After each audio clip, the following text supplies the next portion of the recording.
Agents of I.C.S. is a Monster of the Week horror podcast meant for mature audiences. Viewer discretion is advised. Hello, one and all, and welcome to our new horror campaign using the system Monster of the Week. We've already set up tone and other fun things in our session 0, so if you've not checked that out yet, please do so.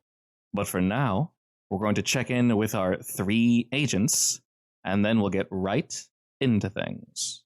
Starting with our shared intro. I hear loud voices and shouting as I approach the caretaker's room. The door is closed, but I have business here, so I pause just outside the door to wait my turn. But curiosity piques my ears despite my better judgment. You knew they were here. I've been looking for them for a decade. You hid them from me, knowing where they were. I accessed the system when you hired me. You clearly laid it. It was right there. You expected it to happen. Oh, pause real quick. You sound good, but your mic is cutting you off. Hit it on purpose. Did it not go through well? Oh, are you cutting it on purpose? Yeah, because she doesn't hear the full story. Oh, shit, never. Oh, that was great. That was really Immersion. good. That was really good. Never mind. Continue. I thought your mic was just cutting you off. Continue, please. How dare you interrupt me? Oh, it was really good. Keep going. Oh, good. Keep going. Kaiba. That was Kaiba's voice. He seemed so laid back our last meeting together. What could have riled him up so much? I open the door and poke my head in, hoping to calm the situation down. Kaiba takes one look at me and stops short. This isn't over yet. Will we continue this some other time? For now, I am taking my PTO. And you, as I point to Maverick, you're going with me. I see the caretaker pick up his phone to make a call. I do still have business with the caretaker, but my curiosity's piqued now and I follow Kaiba out. And next, Margot. I am not a morning person. I have 3 alarm clocks set to ring 10 minutes one after the other because I'm too angry at waking up and smash everything but the snooze button. Though nowadays my new BFF usually licks my face and whines until I get up, so I haven't actually needed my 3rd alarm clock lately. My dear brother, always worried about me, decided that I needed to learn how to take care of something. Apparently, I'm too cold-hearted. When he casually mentioned he was going to get me a dog, I was first horrified because why? But then I let the idea settle and actually became kind of excited. I pictured this giant, fierce beast of pure muscle with a bark terrifying enough by itself to scare the undead back into death. My excitement was short-lived. The creature's tiny. Its feet are too large for its tiny body, so it's always tripping over itself, and its bark is so pitiful, I'm pretty sure Maverick's shy cat wouldn't be afraid of it. Enough going or Maverick will scold me. I feed her breakfast immediately after sagging out of bed, because otherwise she'll follow me into the shower, and I like the water way too hot for most living creatures. It's a good shock to the system, gotta hurry before all my skin melts off type of thing. Next is my breakfast. I'm not much of a cook, but I can make the basics. Eggs, bacon, butter toast. I check my phone for any texts while it's cooking. I almost always have a text from my brother, and sometimes he'll call me right after I text back if he isn't busy on a mission. That's us. We use phone calls instead of texts when we want to talk, which is often. It would be annoying if I didn't low-key miss the good old days when it was just my twin and I against the world. I take BFF out for a run after that, then either head into the office to work on paperwork, or stay home and laze out on the couch. Today's a couch day. The Monster Hunter theme, Proof of a Hero, suddenly sounds from the kitchen. I'm attempting to catch up on the shows I'm behind on, and apparently I forgot my phone. BFF! Phone! I hear an eager yap. Something thuds, and then my new best friend bounds into the living room with my phone in her jaws. She only trips once. Maverick promised she'll be fearsome one day, but I have my doubts. At least she's a quick learner, though. I pat her head to check the message. I do love news about dead bodies before lunchtime on my supposed-to-be day off. Time to drop BFF off at doggy daycare, tell myself I won't miss her, and get to hunting. Alrighty, and then the camera pans over to Carson. Every day, my alarm rings at noon. And every day, my first thought is that I'm getting too old to run a bar that closes at 2 a.m. Luckily, after I arrive, my ops manager, Lila, is the one who takes care of opening duties while I take care of any consultation requests that may have come in overnight. Right on schedule, my phone starts ringing and the caller ID says I.C.S. I look at Lila over the counter. It's going to be a late night. Oh my god, Megan. Love Leave it. alone. I love it! So good. Anyway, that's the end. Alrighty, and now, Jay. Ignore the call, of course. I'm standing here on the tarmac, the starting line, next to my beloved Buick Riviera, just getting ready to drive some laps, and I'm going to make the most of it. Reserving this place ain't cheap, it's not refundable.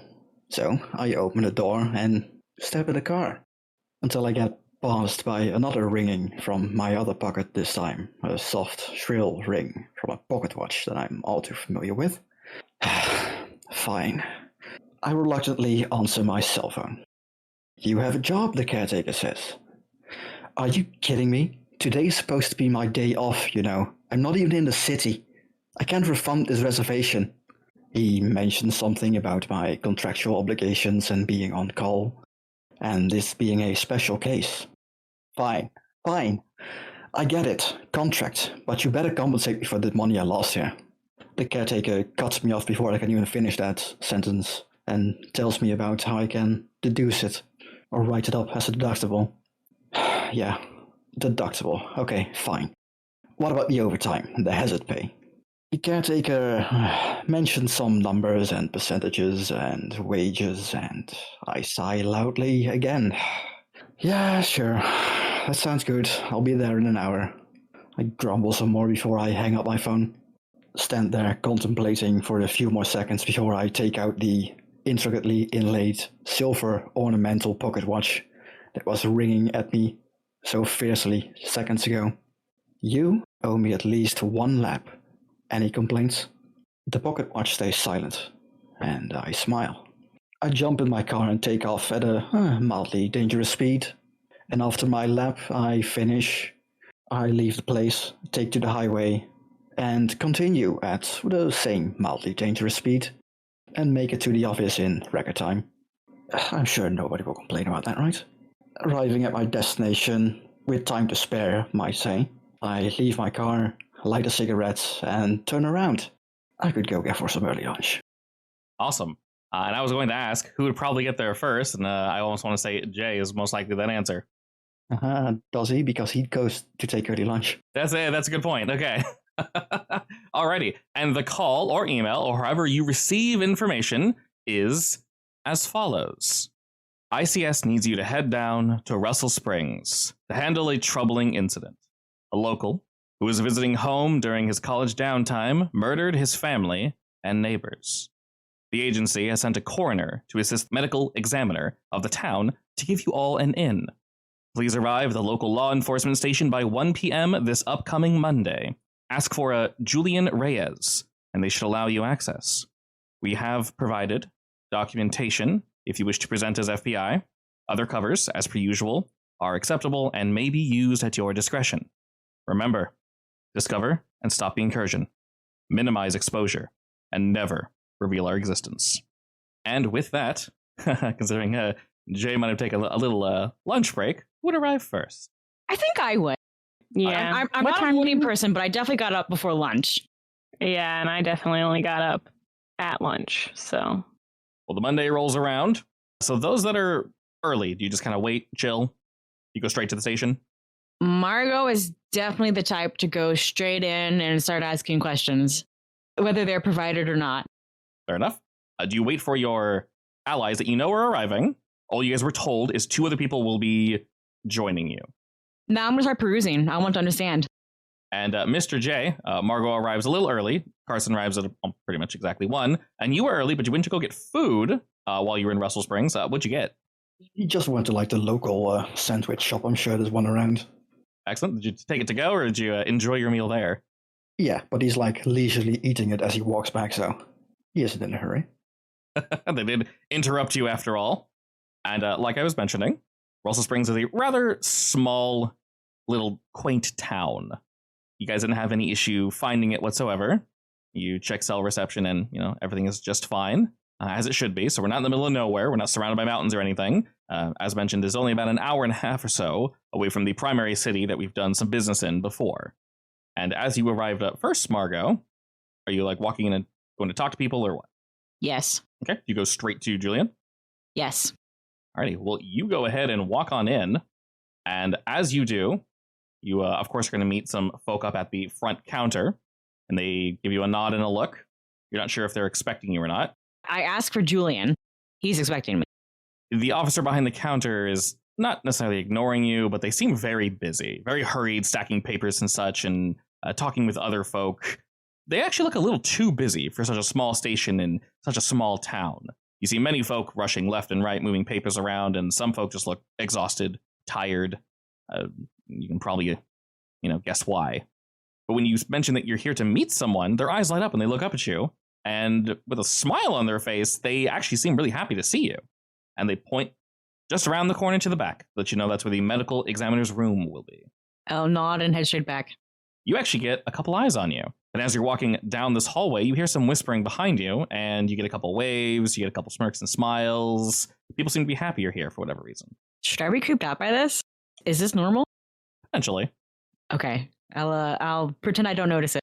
Just outside the room, you see an individual that doesn't really look too happy. He doesn't really offer you a smile, and if he does, it is a flash of a smile. He looks more frustrated than anything else. He's standing outside the medical examiner's room with a very sour look on his face, and he gives you a nod. You can see on his suit, his badge says Craig. I assume you're the specialist they invited in. One of them, yeah. Yeah, well, Julian's back in there. Thanks, and I'll walk past. Yeah, no problem. And as you walk in, he is rubbernecking to look into the room as much as humanly possible, but I'm assuming you'll have the door to swing closed behind you pretty quickly. Definitely. Alrighty, and not long after this, when you walk in, you see that there is a body currently being looked at, and you see an individual, presumably Julian Reyes, and he gives you a wide smile, and kind of a very knowing smile. Not the same as everybody else, as if they're like, ooh, a specialist is in our small little quaint town. Very fancy. His is more of a, I know why you're here. And we will rewind to outside when Carson arrives. Margo, do you still have that obnoxious, SUV? Absolutely. All right. That's a company issue, by the way. Definitely not. They probably want something more toned down company issue. Too bad. Well, so I'm here now, right? Indeed. And I see the obnoxious SUV. What The kind one of car you've- do you drive, Carson? Well, I picture something classic. yeah. Maybe I restore old cars. Maybe that's my hobby. I love that. I can see him doing that. That's how I unwind. Very That's cool. how I de-stress. So let's say I have a nice old classic car. I dig. Well, You know how, in movies, when somebody has a really nice old car and they look back at it and they rub it with a handkerchief, yeah. that's what Carson does. Oh, that's so stupid. His name is Carson. Oh my god, The son of cars. the son of cars. It's fine. Jay does the same. Perfect. Except there's one car he loves. Christine. I'm just kidding. That would be so cursed to name your car Christine. All right, so I show up. Margot's obnoxious vehicle is out front, but I don't see her, right? Correct. You've seen this vehicle before, as you've most likely worked with Margo in the past. And yeah, she's probably already in there. Yeah, and I'm like, yeah, that's definitely on brand. I just go ahead and I walk in then. Might as well, since we're all going there anyway. Alrighty, and as you do, you get a couple looks, almost as if to say, is he with the lady who just came in? They're less busy. They're moving a little slower now. Not that Carson would know, but they're still, incredibly stacked for how small this place is, Carson. Well, what does Margot look like again? Like a brief physical description. Kind of short, brunette, pretty much like the picture. Tight clothes, long jacket. All right. Well, is Craig Honestly, the one that I have to go past? Yes. All right. So I guess I walk up to him, and I'm like, "Hey, you seen the short brunette, kind of pushy, drives a hideous car? Did she come by here at all?" He looks up to you. I heard that. I was like, never mind. And I'm like, never mind. There she is. I'm one of the consultants. And then I just walk past him.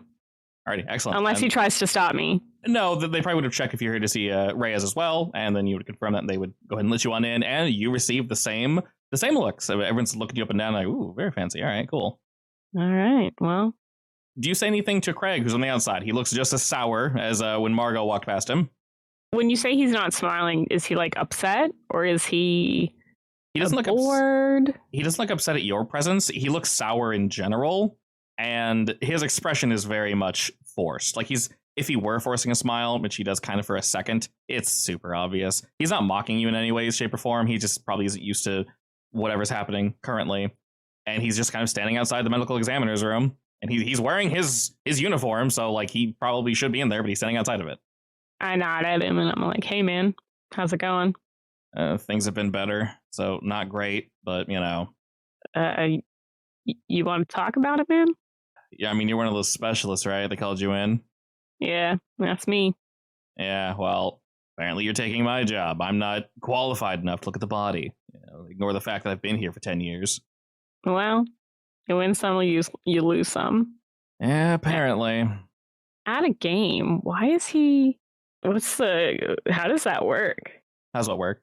The levels of allowance, I guess. That's a good question. He seems very salty at it, so this is very much out of the norm. He said he wasn't qualified enough? That's what they told him. That is kind of bizarre, yeah. Yeah, he nods to that like, yeah, never been told that before. I've seen plenty of bodies, but whatever. And who's your higher up? Directly. I mean, I effectively work back here alone. We don't exactly see many bodies. I don't want to, a kid was killed and his family and the neighbors, so there's a lot to look at. And I was 90% through, done with everything, but, find a few weird things and suddenly it draws interest from certain folk. Man, I got no idea. What kind of weird stuff? Yeah, you got me. Nothing stood out to you or anything? No, I mean, definitely something stood out to me. Just the amount of blood, the way each individual was dispatched. And he kind of gives you a look where he's like, you're used to bodies and such, right? This isn't too... Yeah, that's okay. Kind of my specialty. I don't want to be callous. I knew the kid. I knew the families. So, yeah, we're all mourning over this. And he points back down the hallway. You can see people rushing all over the place. And some of them look, like I said, exhausted. So he says, yeah, the whole town is grieving over this. But, part of... This is my job. I do this, and I want to help, and apparently I'm not allowed to. I found these weird, pinpricks on the kid's arm. Pinpricks?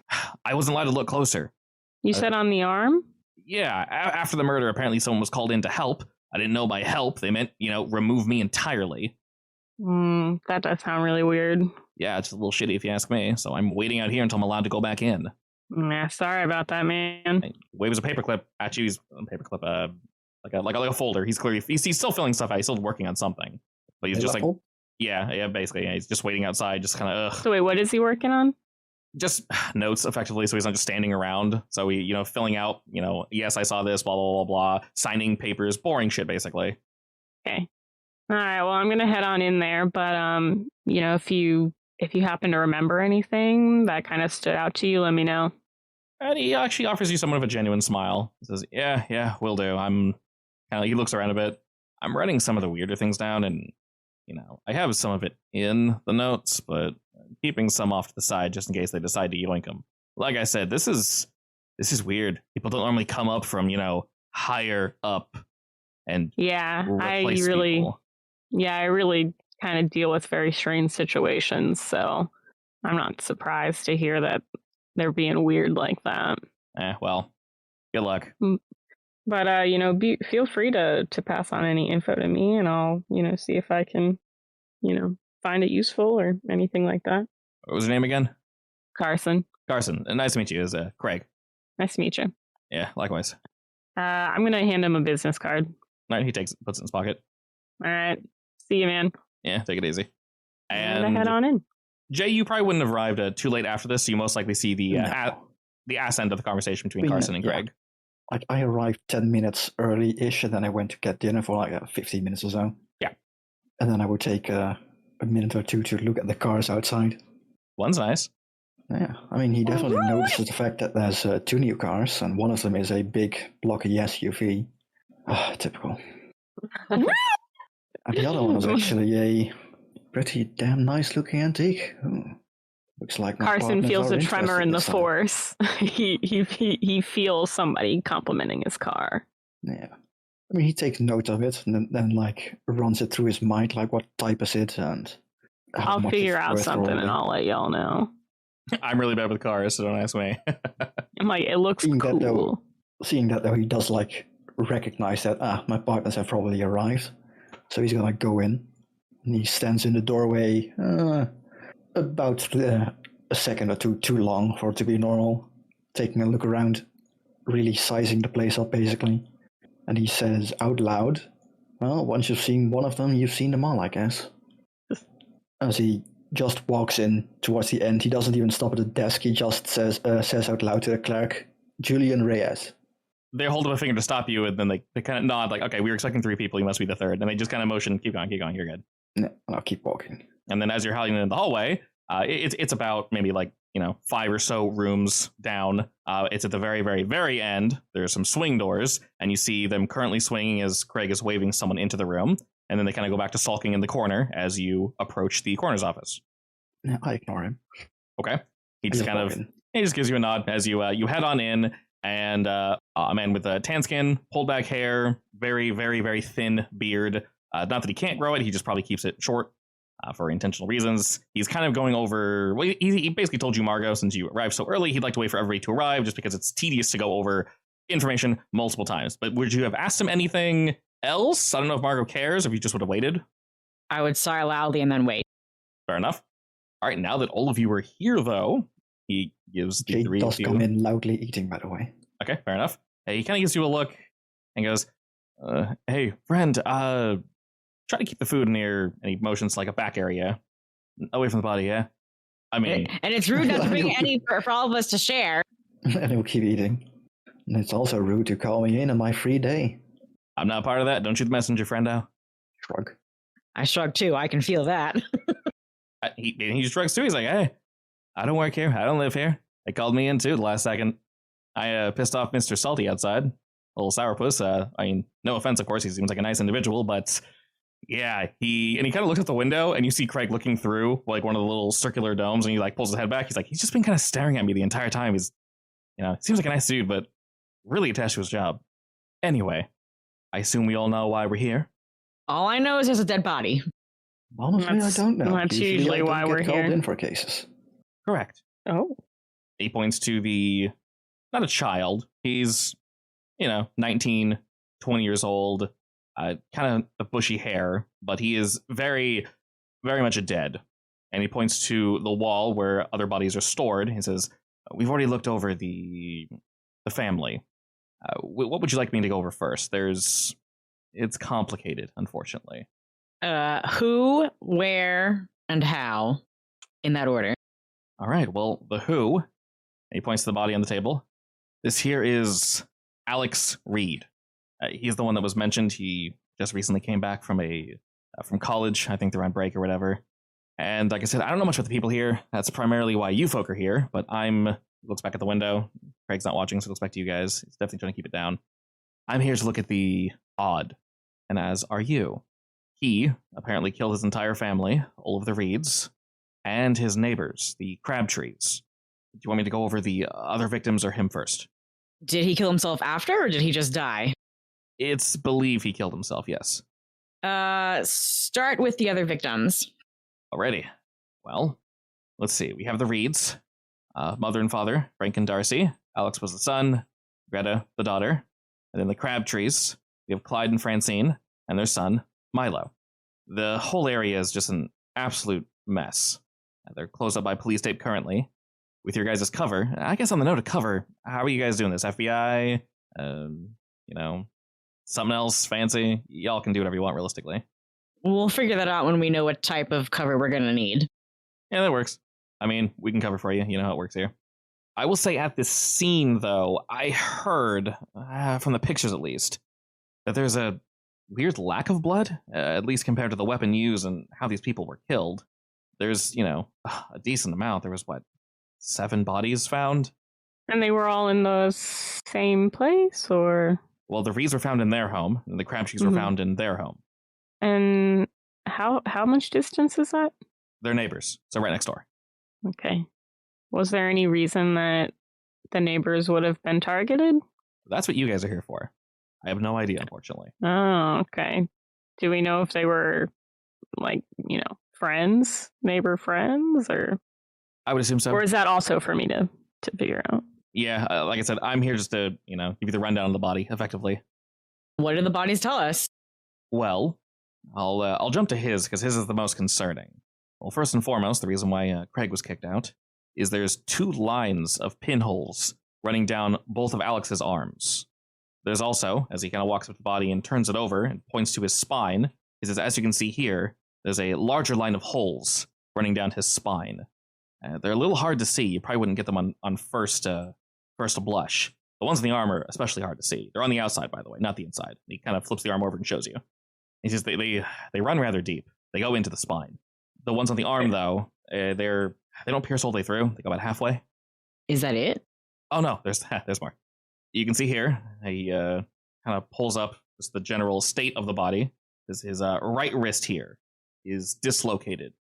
The bone is strained, not broken, but something must have happened to it, whether he struck something hard, wood, metal, whether they were fighting back, which is really difficult to see if they were, but I would assume they would have. This happened quickly and violently. And as you can very plainly see, I left it for last because it's the most boring detail, but the most obvious. He points to his throat.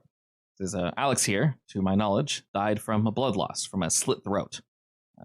We're assuming that he cut his own throat. A knife was found next to his body on the floor. There was a knife next to his right hand. So it's presumed that he slit his own throat. We're not entirely sure why, but the blade, yeah, everything matches. So the wounds on the bodies match the blade. The wound on his neck matches the blade. But the cut itself is a really sharp, like 90-degree angle. It's almost perfect. So it would have been hard to do it to yourself. A little, some faint dangling. He cut, and he pauses to look at the body and kind of go over some photos, and he, shows you some.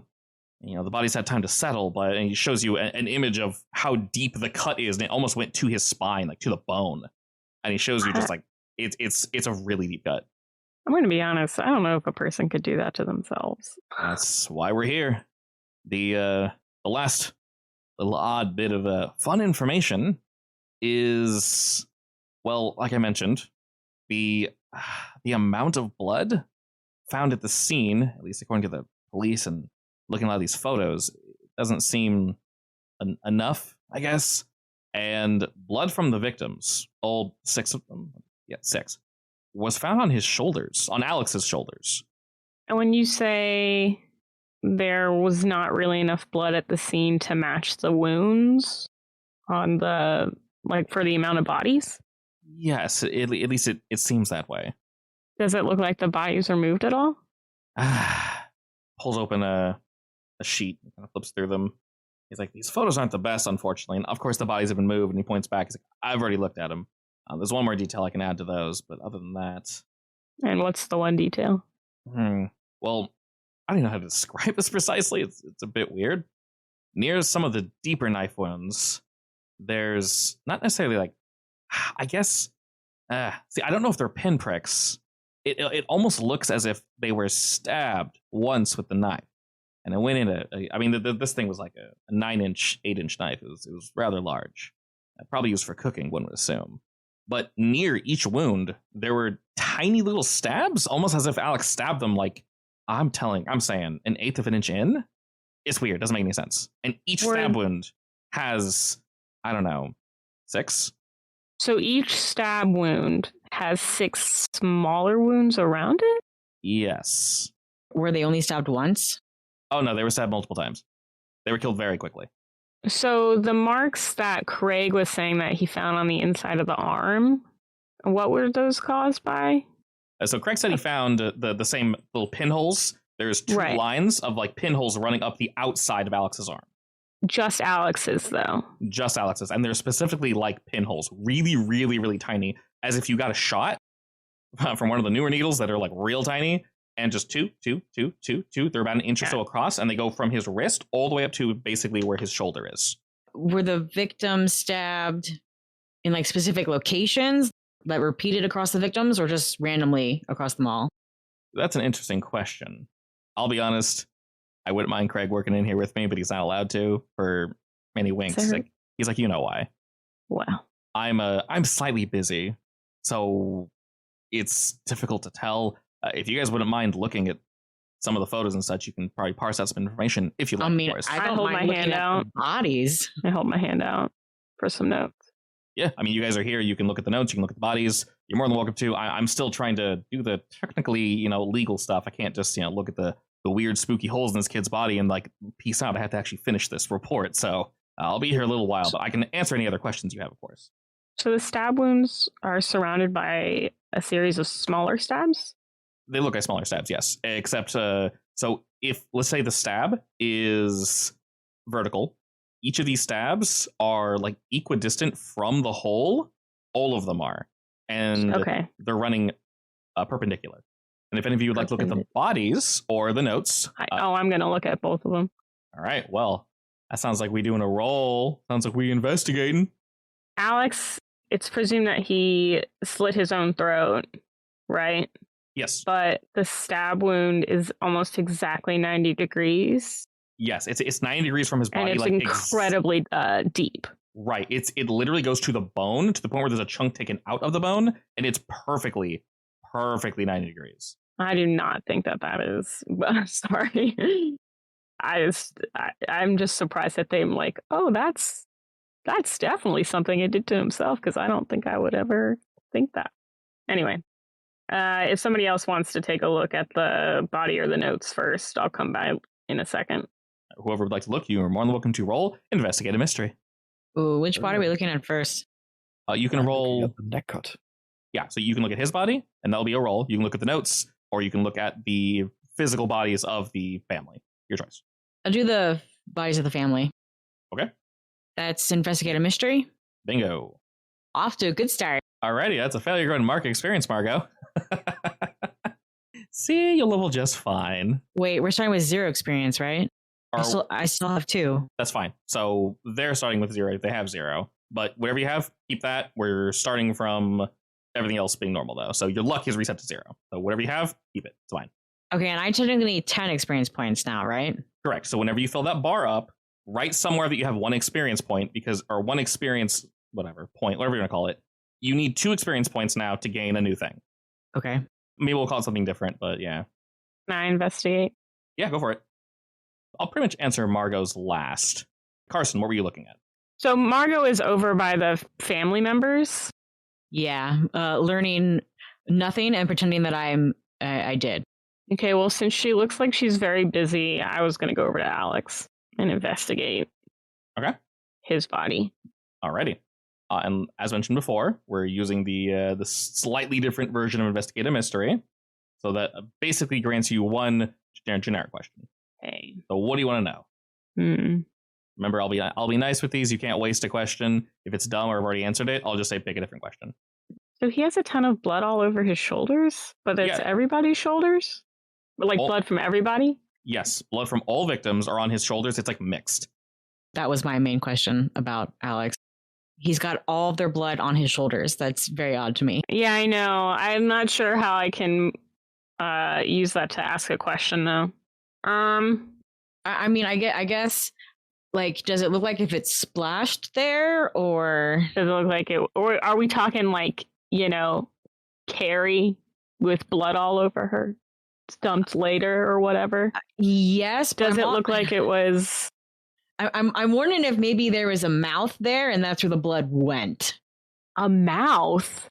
Yeah, like, I mean, 6 marks around a big one. That's kind of leechy, isn't it? Oh, not much blood on the scene. So fighting a Dracula. Do they have the knife that Alex supposedly used? They do, and it did prove to be the murder weapon. It is indeed the murder weapon. Yes, it's the weapon that was used on his throat, and it's the weapon that was used on everybody else. That does sound a little leechy, Melanie.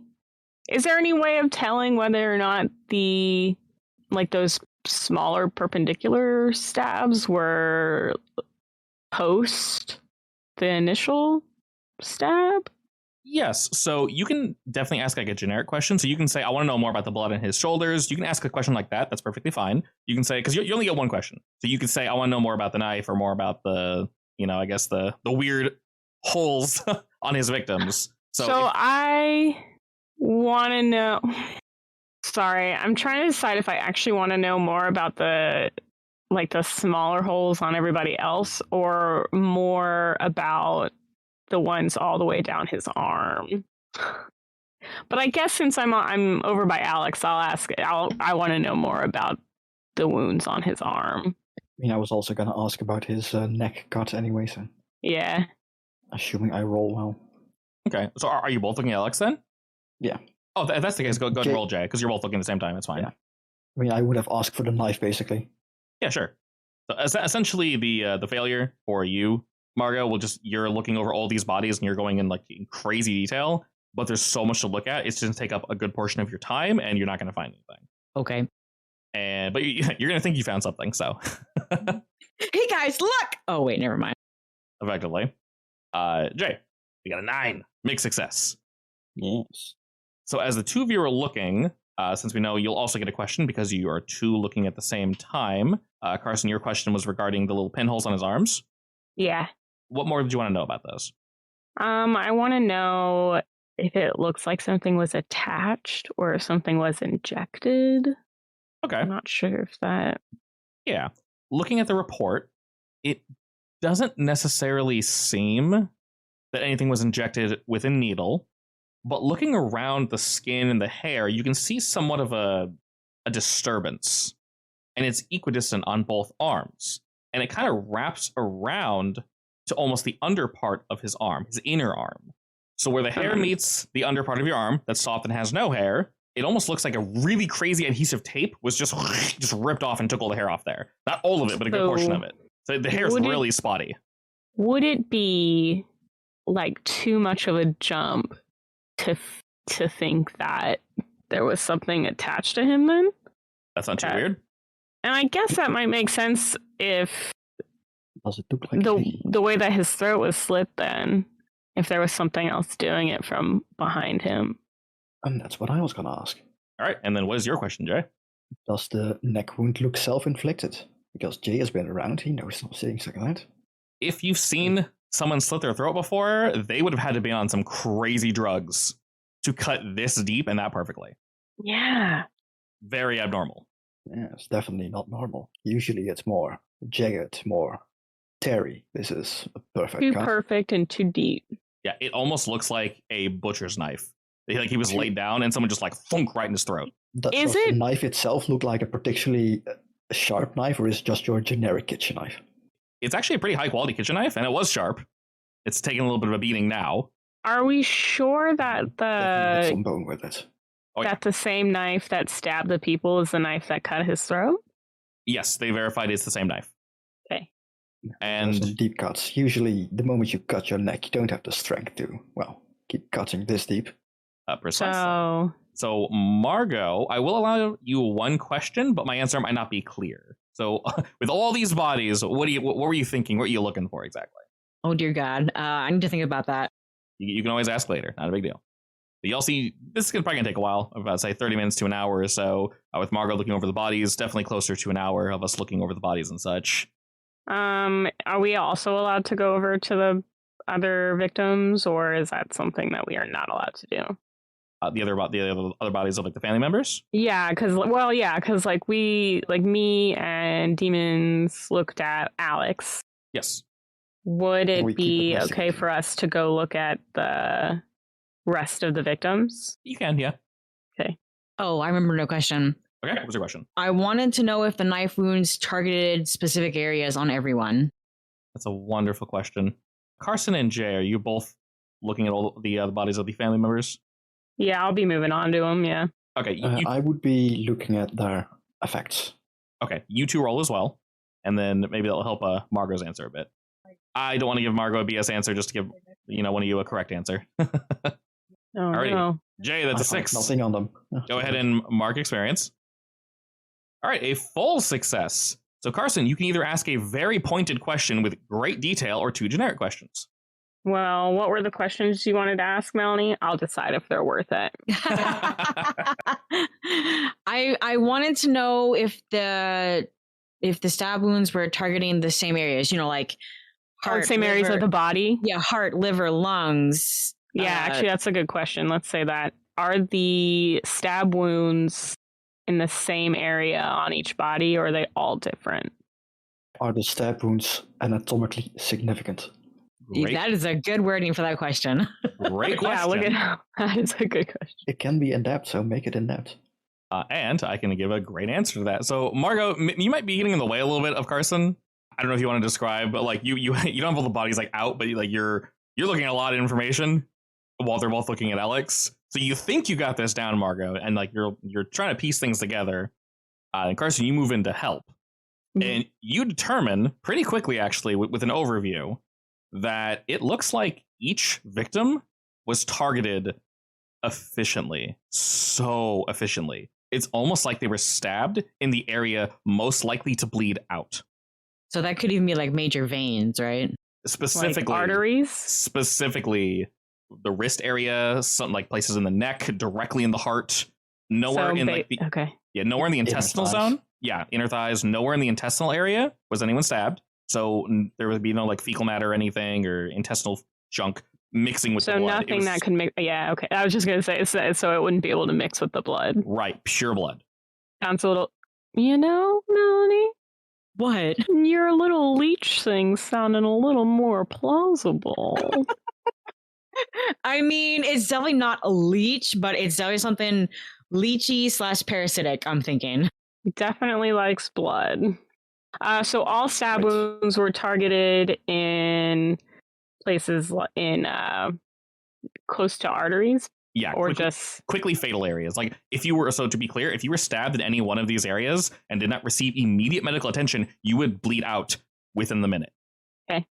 But each of the people were stabbed multiple times in each area. So it's almost like you slit someone's throat and let me also stab you in the thigh for some reason and also in the heart. It's like, what are you doing? Oh, so there are multiple major stab wounds on the body, but they're all located in the high... God, there's a word for that. I cannot think of it, though. High lethality? Yeah, but specifically places where... Where the red stuff go? No, there's a word that's like... I don't know. I know what you're saying. I just wanted it to like make sense in my notes, but I can't think of what that word is. Next time you take a shower, it'll come to you.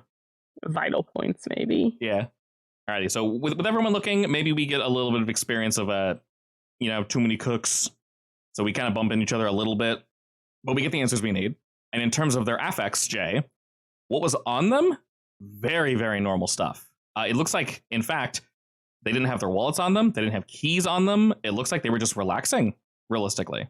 In a lot of areas where they just came in. Yeah, basically. It makes sense. They were found at their homes, right? Yeah, they were found in their homes. So no one had their wallets, keys. They had their phones on them.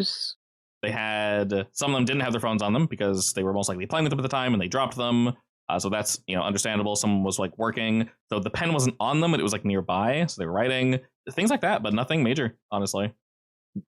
And other than that, Julian basically let you guys know, if you want to hit up the town, you want to go to, deep into Russell Springs and start talking to folk, there are people that are more than willing to talk to you. There are, folk hanging outside the house, people just in the general villa. So can I ask Julian if there was any other substances found? Such as what?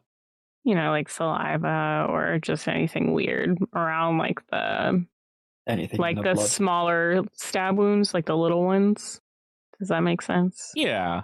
He lets you know he hasn't tested for it yet necessarily, but he can go back and do a comb over. It'll take him some time. So, he has your guys' number. So he can call you guys if you want. If there's anything you need him to find, so you guys can contact your handler whenever you'd like. You can call them with any information. If you need assistance, you can contact Julian if you need any assistance. He has your number. You have their number. And you guys can realistically, as long as you all agree, say, hey, we're with blank, as long as that makes sense. Can I contact Giles from Buffy and see if there are any weird blood-sucking creatures that have tentacle arms? That's actually Kaiba, by the way. Actually, not Kaiba is not disposed right now. Wait, that too. You mean Kaiba is Giles? Yeah, he's like a Giles. Okay, for some reason I was like, you mean he's the vampiric creature with tentacle arms? I was sorry. He was in a cult at some point. Who wasn't in a cult at some point? True. Well, Jay wasn't, but that's a different story. All right, I'm gonna ask Julian to look into that. Yeah, he'll definitely look into that for you. In conjunction with whether or not there's any other substances.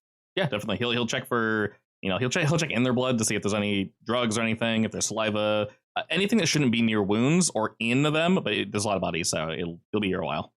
So, are all the bodies there, including the neighbors? Yep, all of them. He has Okay. all the Crabtrees on basically one side, and then he has all the Reeds on the other side.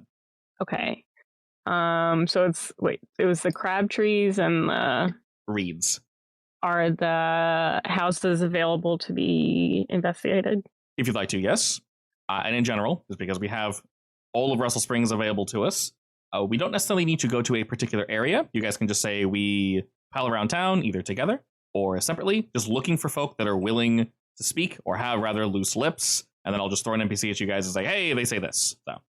Yeah, I mean, does anybody want to go anywhere in particular? Jay's just going to their home. Yeah, I was the just home gonna... sounds good. All right, so let's head over there. Does anybody want to talk to the neighbors, maybe? Anybody here a Not it. smooth talker? Oh, that's me. Yeah, that's you. I'd also I'm just prefer to kidding. check out the houses first and then maybe ask the neighbors. Yeah, I agree. Let's do that. All right, we can definitely head over towards the houses. Like I mentioned, they are basically cordoned off with police tape, but if you guys, have a badge or something, then you can get in or just sneaky. It's totally up to you. Like I said, they can forge stuff for you guys. GM, Yes. I'm re-looking at my skills, see if I miss anything. At the beginning of the mystery, I can roll for extra info. Is it too late to do that? You can go ahead and do that now. Also, call me Keeper, baby. I almost called you Bunny, so shh. Don't call me Bunny. That's not scary at all. I mean, it could be scary if you want it to Could be. be scary. Imagine walking into an undisclosed building and just seeing a massive man-sized rabbit. Exactly. The Bunny Man is a real thing. The bun tiger.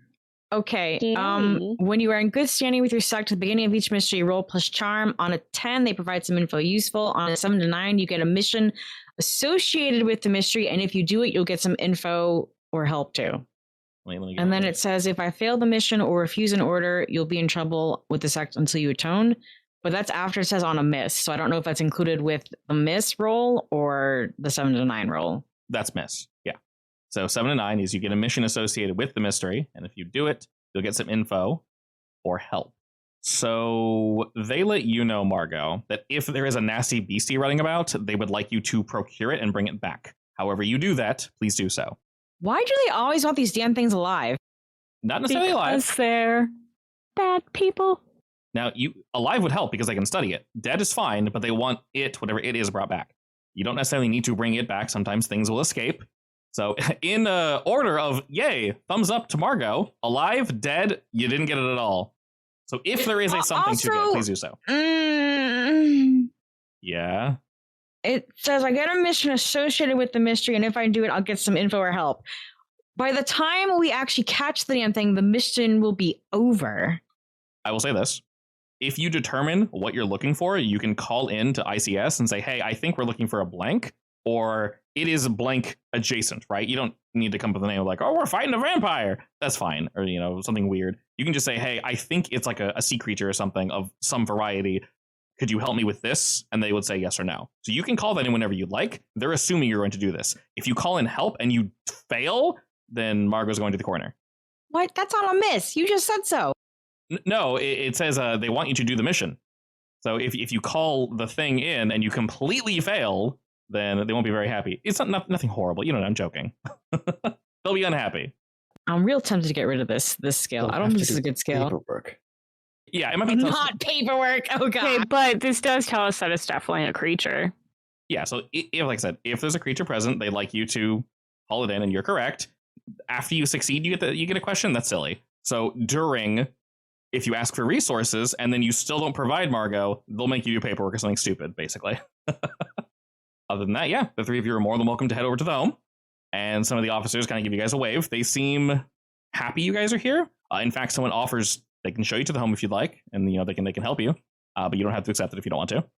I don't let other people drive me, sorry. Oh, you know what? I love to create good relationships, so I tell them I'll follow them there. All right, cool. Do you want them to stay or just drive you there? Just drive us there. Okay. One of the officers is, like I said, more than happy to lead you guys to the home of the Reeds. And as mentioned before, right next door are the Crabtrees. You can see that both homes are completely taped off from top to bottom. It looks like both of them definitely had some money. They weren't super rich, but both are 2-story homes. Very suburban. Very suburban, correct. And it takes a little time to get here, but when we do, they're going to give you guys a quick nod, a wave, and they don't drive off. They kind of park across the street to not like watch you guys, but to make sure no one either interferes with you all, or in case another cop comes by, like, why are all these cars parked in front of this not active crime scene, but yeah, effectively active crime scene. We need to bust our way in. So they're basically going to chill outside to make sure you guys don't get bothered. So That's fine. you guys can do what you want. They trust you. All right. I guess we should go to. Actually, was Alex found in his family's house? Alex was found in the Crabtree's home. Okay, so he clearly went from one house to the other. Seemingly. Well, seemingly. So I think that we should start in his house and then move over to the Crabtrees. Sounds good. Alrighty. As you guys head on in, one of the first things you notice is these houses are, as I said, placed side by side. The Crabtrees to the left and the Reeds to the right. Something we instantly see is it looks as if the window to the living room of the Reeds was broken outward towards the Crabtree. So this is the Reed's house. Yes, and as which window is it? you guys open the door and look on through, you can see that it's like a living room kitchen kind of combination. It's very open floor plan. There's tape everywhere. You can tell that the father was most likely in the kitchen at the time. The mother was traveling from the living room. The TV is knocked over to the kitchen, so there's some things still dropped. There's outlines where their bodies were found, and it looks like it happened quickly. The father was found, like I said, in deeper into the kitchen, and the mother looks like as if she dropped something going to the kitchen. I mentioned they had a daughter named Greta. She's not found on this floor, but looking about, you can see the stairs that head upward, and there's a trail of blood heading up the stairs. Not a lot of blood, right? Not as much, no. It's very little. It's fingerprints or footprints headed down. And footprints headed down. Yeah, the way they're angled, they're very clearly headed down the stairs. So trail of blood heading upstairs, but footsteps heading downstairs? Sorry, I phrased that wrong. The trail of blood is clearly coming downstairs. Could we say that it started upstairs then and then went down? That would logically make sense. And broke out through that window? That would logically make sense, yeah. It looks like the window is in a little corner nook where they would have a little breakfast nook, if anything. It looks like they broke out that window where they would have pretty easy access to the backyard of the Crabtrees. Okay. So let's go find Greta. Or where Greta was. Kitchen for the knives, actually. Good idea. All right. I'm going to head upstairs, though. Sure. Jay, you find pretty quickly while walking around the bodies, and like I mentioned, there is blood, but there's a surprisingly somewhat questionable lack of it. There's still enough that they clearly bled out here. But moving into the kitchen, it doesn't look like anyone was cooking. If anything, they were, having snacks and watching something. But it looks as if one of the knives is indeed missing. The rest seem undisturbed. Oh, they got the knife from the kitchen and then went upstairs. Interesting. Then I'll go upstairs with the rest. Okay. Actually, no, I'm gonna stay downstairs and I'm gonna look around the usual hiding places for people because I used to be a burglar. And every house has, the places where people hide stuff. Oh, yeah. And there are definitely some locations for that. There's nobody hiding in the house. They're not really hiding anything in particular. Maybe some snacks, maybe some, candy bars you find that probably shouldn't be there. So someone was hiding something fancy, but nothing, no drugs, no guns, nothing crazy. Heading upstairs, though, you guys do find that one of the doors was not broken open, but it looks like there was a bit of a struggle.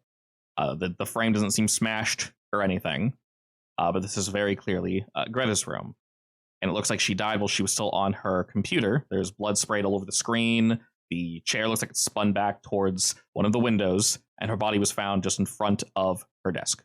Can I investigate the room? What are you looking for? So it looks like she was surprised, yeah. Oh, yeah. Actually... Is it visible from which side the struggle was with the door? Looking, I say, close at the knob and the frame, It looks as if she probably had her door locked, just not to be bothered. But a lot of home locks are really easy to break. They're standard. So it looks as if someone shook the door rather rapidly and just kind of popped it open from the outside. So we can infer that he forced the door open, she spun around, and then he attacked her. Looks about right, yeah. And she died before she could even probably get up and scream, I guess. No chance to move. How big is the room? Like, how long would it take a person to get from the door to her? 3 long strides. Can I go to Reed's bedroom? Looking into Alex's bedroom. I want to join that too. As 2 of you head into Alex's bedroom, the door is completely undisturbed. It is indeed open. Doesn't look like any locks or anything were broken or jostled or anything of that nature. While looking around the room, though, you can indeed see that very obviously this kid was into music. He actually liked music quite a bit. He has a somewhat portable piano. You guys have seen the ones with the foldable, stand, and I forgot what they're called, but the brand that everybody has, or every like youth group has one of those pianos. And the one that I have. Yeah, probably we had one. So the church didn't want to, like, here, have a piano. I was like, sweet, sure. And proceeded not to play it. As one does. Yeah. You see that first and foremost. He has a couple vinyls that are like up on the wall in place of art. He also has his computer, but it's much smaller than Greta's. So he probably wasn't on it quite as much.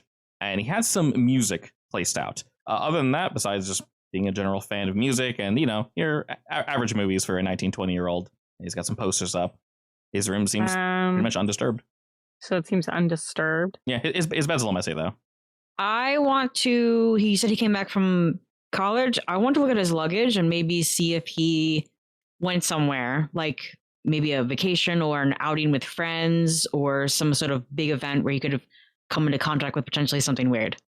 Sure. Yeah, and I guess I'm going to look at, like... What drugs? So you said his... drugs. I'm going to look for drugs. I want to see if he was on the... I don't know. I'm not a drug person. That's fine.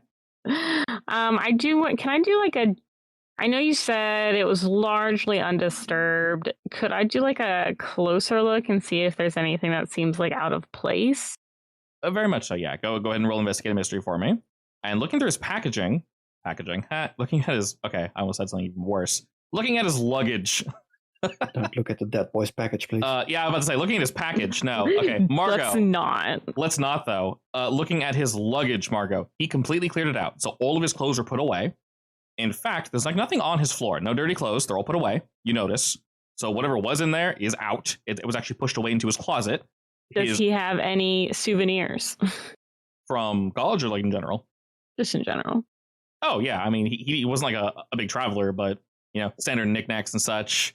Well, yeah, but I mean, souvenirs too. I want to see if he's been somewhere weird. From what you can tell, no. He had nowhere strange. He probably wasn't too much of a traveler. Go to the Hellmouth. No Hellmouth. Not yet, at least. From what you can tell, he was a, pretty chill kid. While looking through his drawers and such. Carson, you do find a little bag of weed. But it is quite small. Yeah, that's pretty normal. Let's be honest. Fairly normal. No hard drugs though, so nothing too crazy. He was bit by the level's deadest, the weed demon. The weed demon.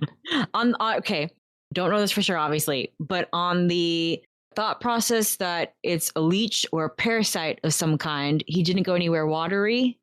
Not that you can tell, no. Or jungly. No. To see if anything's out of place, though, Carson, you can go ahead and roll Investigate a Mystery. I did roll. You did. I'm dumb. Look at my sweet little 11. It is an 11. Shoot, I should put timestamps on. That's my bad. I did kind of roll it in the middle of talking, so you're good. That's my bad. I have dice off, so I don't see them roll because they go bloop every single time, and I don't want to hear that. That's fair. It's kind of annoying. Anyway, boom, an 11. All right, so I kind of did this in our other game. If you don't really know what you're looking for, but you do. You said you're looking for any disturbances, right? Yeah, anything that seems odd or out of place. Okay, cool. Something you do notice while looking around the room is his room is actually really tidy. It's actually very clean. His music is all alphabetical by artist and then by piece. Is that odd? Because that's how I do it. Not necessarily, but it's only odd because you notice his window is unlocked. Window unlocked. And Okay. it's slightly open, just a smidge. But his bed is a mess. Upon entering this room initially, you probably would have guessed this kid was indeed a mess. And it looked like he had clothes on the floor, but he didn't. It looks like he kicked off the comforter from his bed. And Like he was hot? Yeah, and the thing is, it's kind of warm already. Like, weather-wise, it's pretty hot here. But Does it look like it was really sweaty? yes, the covers look a little wet, as if something was wet on them that had dried. And not in the gross way, but like an abnormal amount of wetness. More so than even like being really sweaty. Yeah, he doesn't just have like chronic sweat syndrome. Okay, so does it look like it dripped down from the ceiling? Not that you can tell, no. In fact, looking real close at the window, it almost looks as if the carpet was disturbed from the window to the bed. So something came in. Potentially. Is there anything outside the window? He's on the second floor, right? Correct. Hanging your head outside the window, you don't see anything instantly, but because you rolled an 11, upon looking down, you can see tiny little like chips, little cuts into the siding of the house. So something climbed up. Like footprints? Not footprints. They look specifically like a small set of claws. Really, really tiny though. Can I take pictures? You can, yes. They're really hard to see. This is like a vinyl siding, so it looks as if they like slid in like a knife through butter. So they didn't crack the siding and just like stick, real subtle. So there's small chips on the outside like siding. Yeah. The vinyl siding in the house has these little like cuts, and you can't see all the way down, of course. So you guys can head downstairs and check, but you can see at least 3 sets going down from the window to the first floor. Can I check if the window was forced open or if it was just open? Well, the window was unlocked, right? Yes, it looks like it was unlocked. Yes, but was it forcefully unlocked? From what you can tell, it was not forcefully unlocked. And were you to look around the house and just kind of do some general investigation, you'd see that pretty much all the windows are actually unlocked. Wait. All the windows are unlocked. Easy neighborhood. Yeah, they don't. Well, actually, that's kind of weird to me though that the window's unlocked, but not the door. But maybe that's just me. But you said the small cuts on the vinyl siding were going out and down or coming up into the room. It looks like they were coming up, but you could only see 3 sets down, as you'd have to be really hanging out the window to see more. I kind of want to look out the window to see more. Oh no, what I mean is like you'd have to be hanging like by your feet. Oh, okay. Yeah. So like you could be outside with a camera or something, like zoom in and see if you could see something, or just be outside in general. What I mean is from this window, it's just physically impossible for you to see anymore. I mean, I'll head down and look outside. I want to see if there's maybe tracks outside. Sure. And knowing this, there aren't really any tracks you can follow like through the grass or through the bushes or anything. But you do indeed see, kind of coming up from the side of the house, these little, like, once again, unless you're looking for them, you would have never seen these. But when you push on the vinyl, you see little slits, and they're in groups of 6. Just boop in, and then boop in, and boop in, going all the way up to his window. Question. Answer. Is that the same pattern or a similar pattern to the stab wounds on the bodies that have those little cuts on the outside? Yes. Okay. So whatever climbed up there is what caused those smaller cuts. That would make sense. Okay. So small cuts on vinyl siding that match perpendicular stabs. You're taking pictures of those, Margot? Yes. All right. Is there any water anywhere else or anything that looks like it might have been wet at one point in the same way that Alex's bed was? The carpet's a little crusty around the foot of his bed. Yeah, not great. But probably related to that. Potentially. Right? Potentially. You don't find it anywhere else. It's only from that gap from the window to his bed. Not a lot of it, but it sticks out. So whatever it was could theoretically have attached itself to him. And then he went into... But actually, the knife was grabbed from the kitchen? Yes. Yep. So he would went downstairs and went back up. Yeah, he had to have gone downstairs. But there's no blood going upstairs, right? Correct. It's just blood coming downstairs. He could have started upstairs. just grabbed the knife and went back upstairs. Yeah. Ooh, Actually, creepy. where is his parents found? Both parents were found in the kitchen. And yeah, and the mother was slightly between the kitchen and the living room, right? Yes. Okay.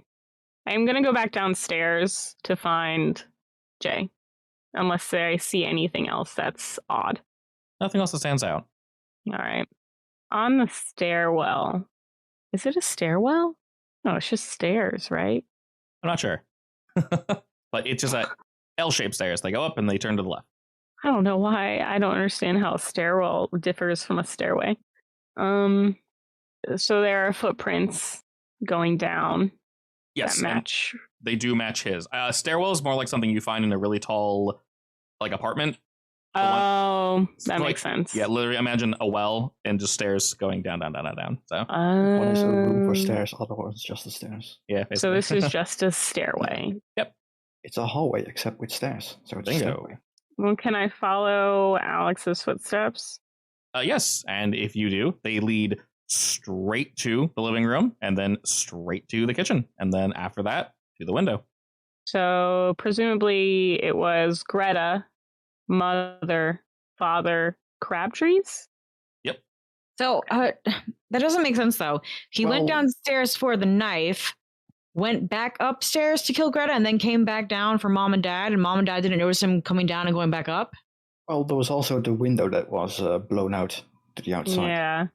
So that window would have been last, and then Crabtree's Would it have dead. been? Like, how does the blood trail relate to that? Like, does it go down the stairs and then straight out the window? Does it lead anywhere? It looks as if the window was last, yeah. And there's also a chair that looks like it was broken. So the chair was probably used to smash through the window. Okay. The legs are broken, at least. So It couldn't figure out doors, okay. Yeah, that's my question. Is there a corresponding window broken on the Crabtree's house? Are you guys heading that way now? Well, I wanted to look outside to see if I could find footprints, maybe, of where the creature had come from in all the grass blades. yeah. Sure. So, It's like following his path, basically, trying to. yeah, so Yeah. reversing that path, you don't see anything. It must have blended in really well with the grass because it's almost impossible to see. Like, probably something moved through here. It could be a dog, a cat, I anything. figured. Yeah. Yes, it was pretty impossible to see the siding anyway. I probably would not have seen that unless if I didn't roll high, right? Yeah, that was really hard Yeah. to see. You basically had to like look over and then like push on the siding to see that there was like slits already there. Interesting. All right. Is there anything with the parents that looked out of the norm, like in the room? Did it look like there was a scuffle? They honestly look mostly surprised. Like I said, the other knives are undisturbed, so they didn't go to defend themselves. It looks like it happened so quick and so shockingly that they didn't have time or didn't want to defend themselves. It's difficult to tell, though. Depressing. I think we should move on. Way ahead of you. Jay's already inside the other house. Incredible. Did he break in? I mean, if the door wasn't open, yeah. All right, I'm gonna follow Jay then. Alrighty. I'm gonna call out to Margot. Or Margot's already outside. Yeah. All right. Yeah, I'll follow over when I see you going over since there's too much grass in the way. So the path in question you guys asked about, there are some blood, little, speckles leading from the broken window to the backyard of the Crabtrees. And you can see that this door is like cracked open, but there's tape on it almost to say that the door, when I say cracked open, I mean you could fit through if you were to slide sideways. But the screen looks like it was torn. Cut with a knife, and then someone slipped on through, ripped it open. So wait, green door was Yeah, so there's a back door in their backyard, a sliding glass door, which was open, but there was a screen door to just allow the nice breeze in. It looks like someone cut that door and then just moved through it. this sucks because I actually love screen doors. I do, and little bugs don't get through them. Yeah, that's fair. What about big knife-wielding bugs? Those are the worst. Okay, so what is the scene when we go in through the back door? You have to wriggle Or around through the... the screen door. Yeah, you got to wriggle around the police tape a wee bit, but we essentially see the same scene again, except someone did indeed try to defend themselves. There is more blood here, and I didn't mention it, but the bodies of the Crabtrees did have smaller cut marks, like on their wrists, or the outside of their arms, their hands, as if they were defending themselves. These obviously were not the kill shots, though, and they're few and far between, and to be expected. You can see that looking around, the perpetrator most likely got to each victim one at a time. The individuals living in the Crabtree home were Clyde, Francine, and Milo. Milo was the son, and Clyde and Francine were the parental units. It looks as if, from the pictures that you guys were able to look up, and the body outlines, Alex went straight for Milo, who is in their living room. You can see the controller that was plugged into the TV is completely just ripped out, possibly used to defend himself. It looks like it was like shattered. You can see that there are pushed over tables. There's a glass table that was like knocked over to the side. You can clear see struggle. Very clear struggle, yeah.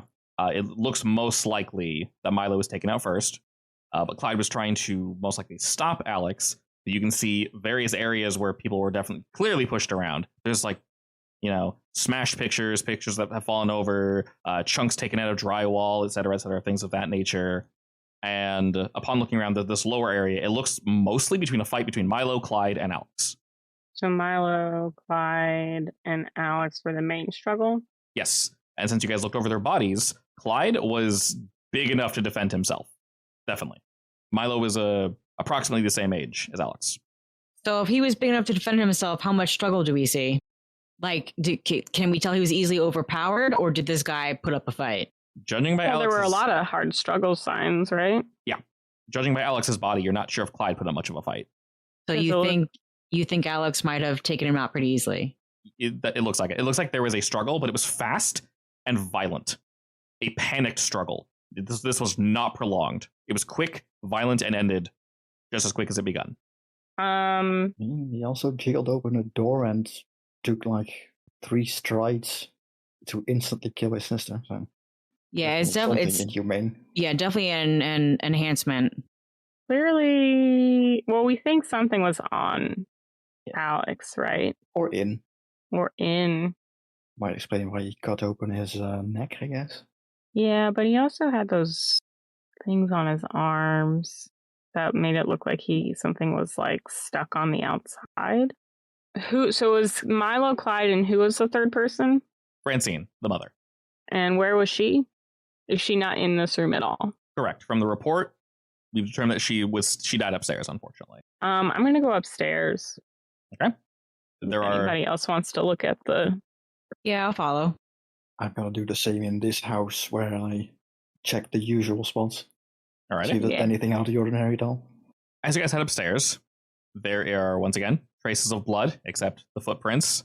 Any hand marks or anything trail up, and up stairs. It looks as if Francine was hiding in the bathroom because no doors were touched. Most of them are open. The only one you can see is at the very end of the hall. There is a small door, and it looks like it just got blown inward. Someone rammed it, kicked it, something, but it's one of those hollow doors, and it looks like it's completely shattered. So she hid because she heard the noise, maybe? That would make the most sense. Between Milo and Clyde? Okay. Yeah, and gazing beyond, because the door really isn't there anymore, you guys can see that the curtain was torn down, and there's just a bloody mess in the tub. Can I investigate the area? Question, are there any lick marks in the tub? Any what? Any lick marks? Did he try to drink the blood? Oh, yeah. Is there any sign that they were trying to get more of the blood that was spread around? Not that you can see, no. But she had those marks on her also with the... Yes, all the victims had the same marks. You also see she tried to defend herself with a rather large pair of scissors. It would have done some damage, definitely, but looking at Alex's body, he didn't receive any wounds, so, besides the one. So, was there anything on the scissors?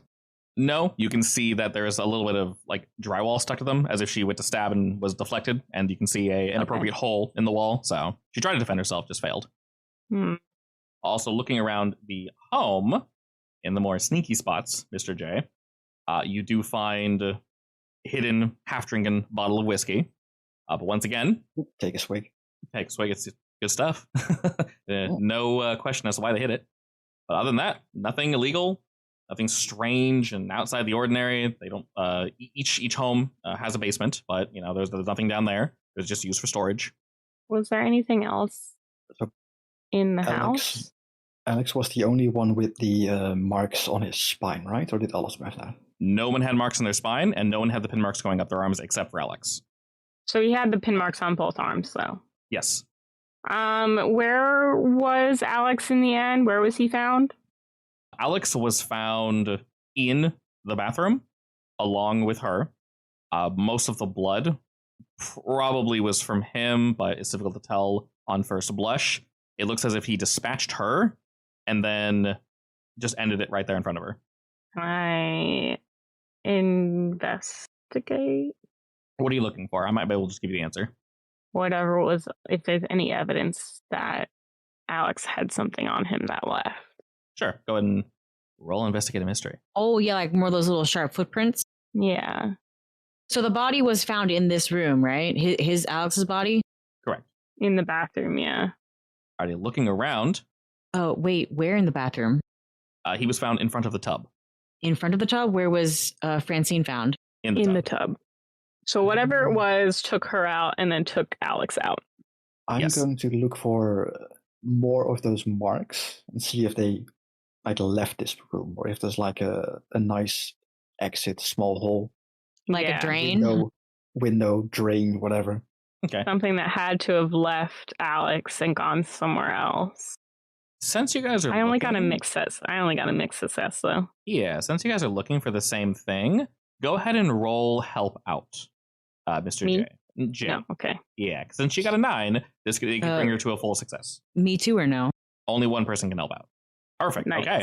So that brings you to a full success. The two of you together, after looking around a bit, the room is a mess. It looks like, while he did dispatch her quickly, she flailed. She threw shit at him. The mirror is shattered. A lot of the little doors are open, maybe to slow him down from getting there. But a lot of the drawers that are opened outward snapped off with the force of him walking into them.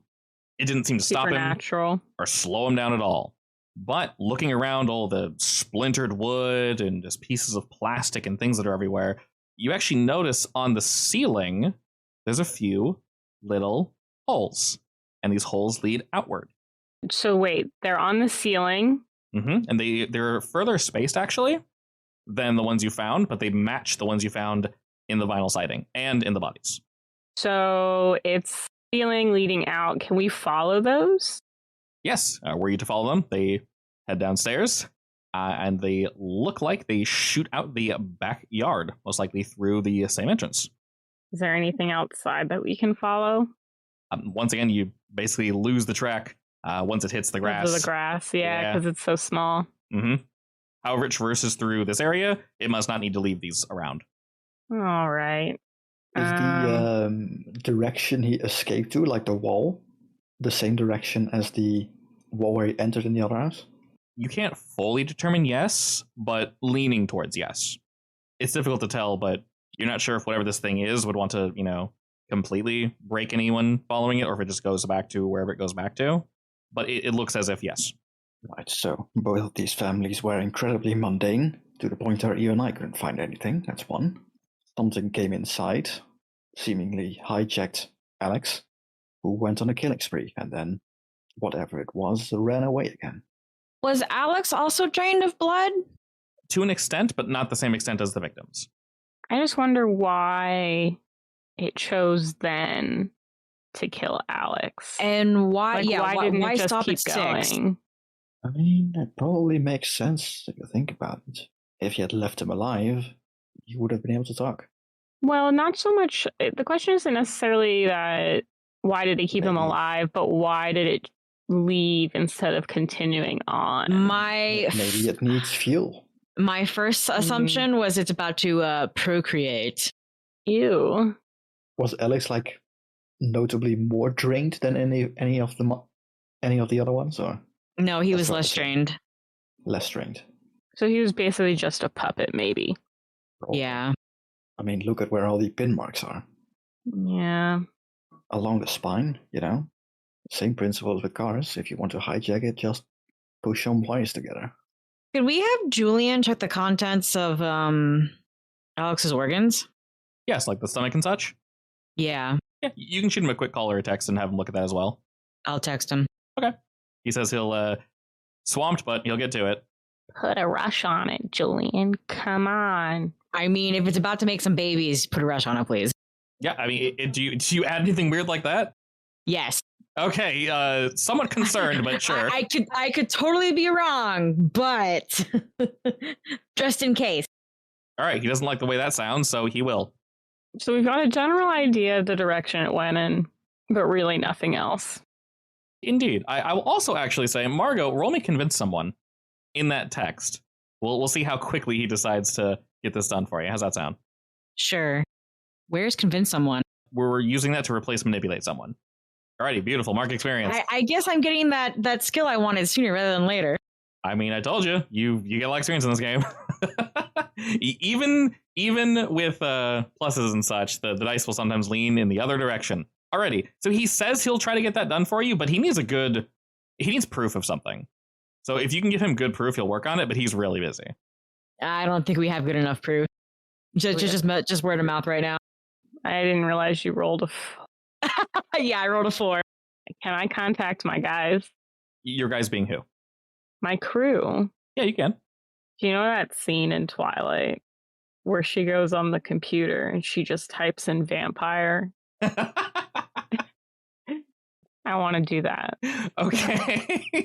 But I make my guys do it. My crew do it. I'm like, hey, can you Google this for me? What are you having him look up? I don't know. Giant leech creature that hijacks the human body. Okay. Might be closer to a centipede or something, honestly. Ew. Sure. Let's say we have it's not Giles, but it is a database. So the thing is, some character types are basically, I'm the database guy. So Kaiba literally has that, yeah. Yeah, Kaiba is literally the extra net, effectively. Yeah. And the thing is, while you guys can be that person, there are people that work at I.C.S. that do that, and you guys have resources that do that. So if you have a custom move for that, Carson, go for it. Otherwise, you can just roll convince. Oh, I don't think I have a custom move for that. I do. I kind of wish I did, though. Wait, you have a custom move for that? I'm going to ominously stand in the backyard and pull out a pocket watch and just ask him, any idea? Already calling in a favor.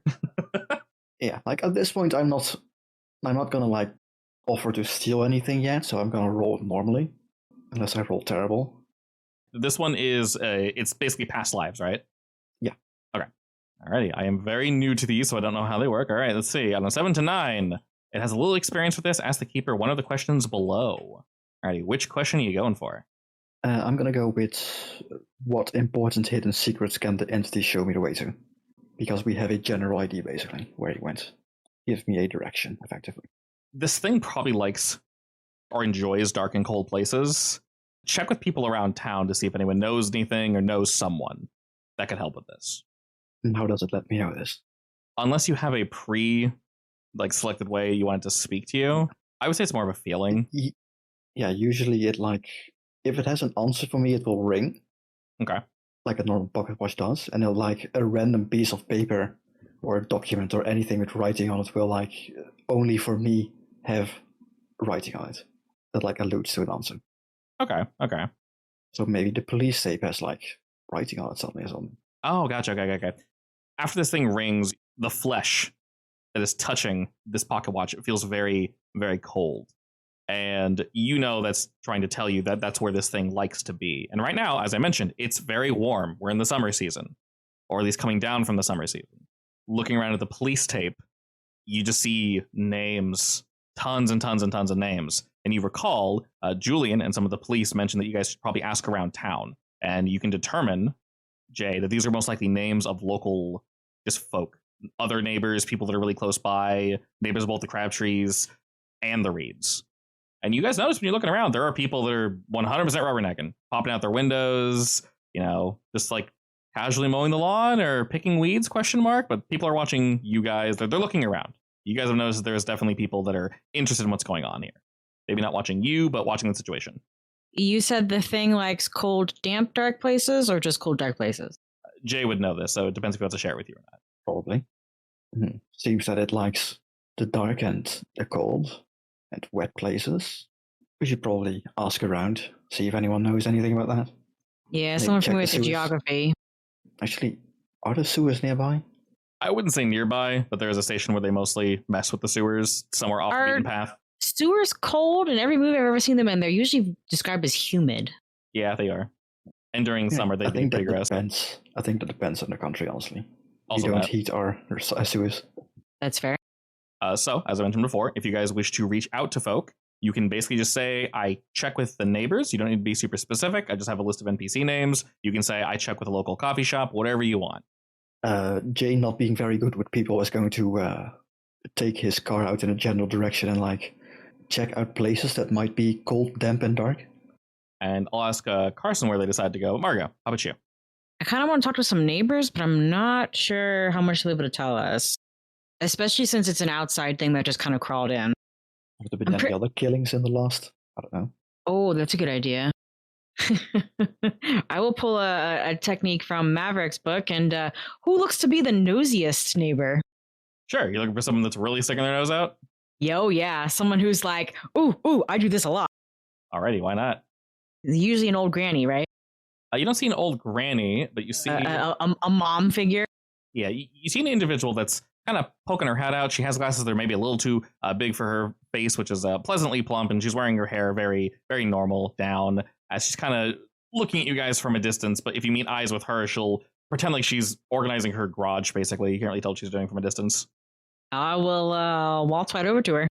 Okay, she kind of pretends to ignore you and just continues doing what she's doing. Do you like walk full onto her property? Oh, yes. She turns and gives you a quick wave and goes, "Oh, hi, hello there. I'm not sure we've been introduced. Can I do something for you?" Hi, ma'am. My name is Margo, and I'm with the, what do we call it, I.C.S? I'm with the I.C.S. Police Department. Oh, not sure I've heard of that, but okay. Like the local police? Is that a new wing? No, we're a specialized department. Oh, like the FBI or something? Is this about... Yeah, something about that. And she points to the homes. Is this about the Alex boy and their family? Yeah, we're investigating. Oh, okay. What are you investigating exactly? Trying to see who did it? I mean, it was Alex, right? I mean, signs point to it, but we don't know that for sure, ma'am. And I'm not at liberty to give away that much info.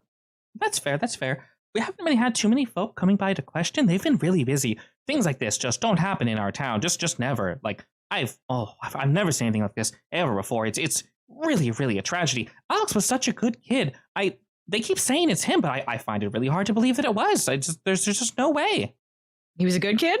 Oh, he was great. He was just an absolute sweetheart. He was so focused on his music, and he was so excited to be back and practice again with his teacher and just push the art forward. And I think they met up a few times, but it's just a real depressing time, honestly.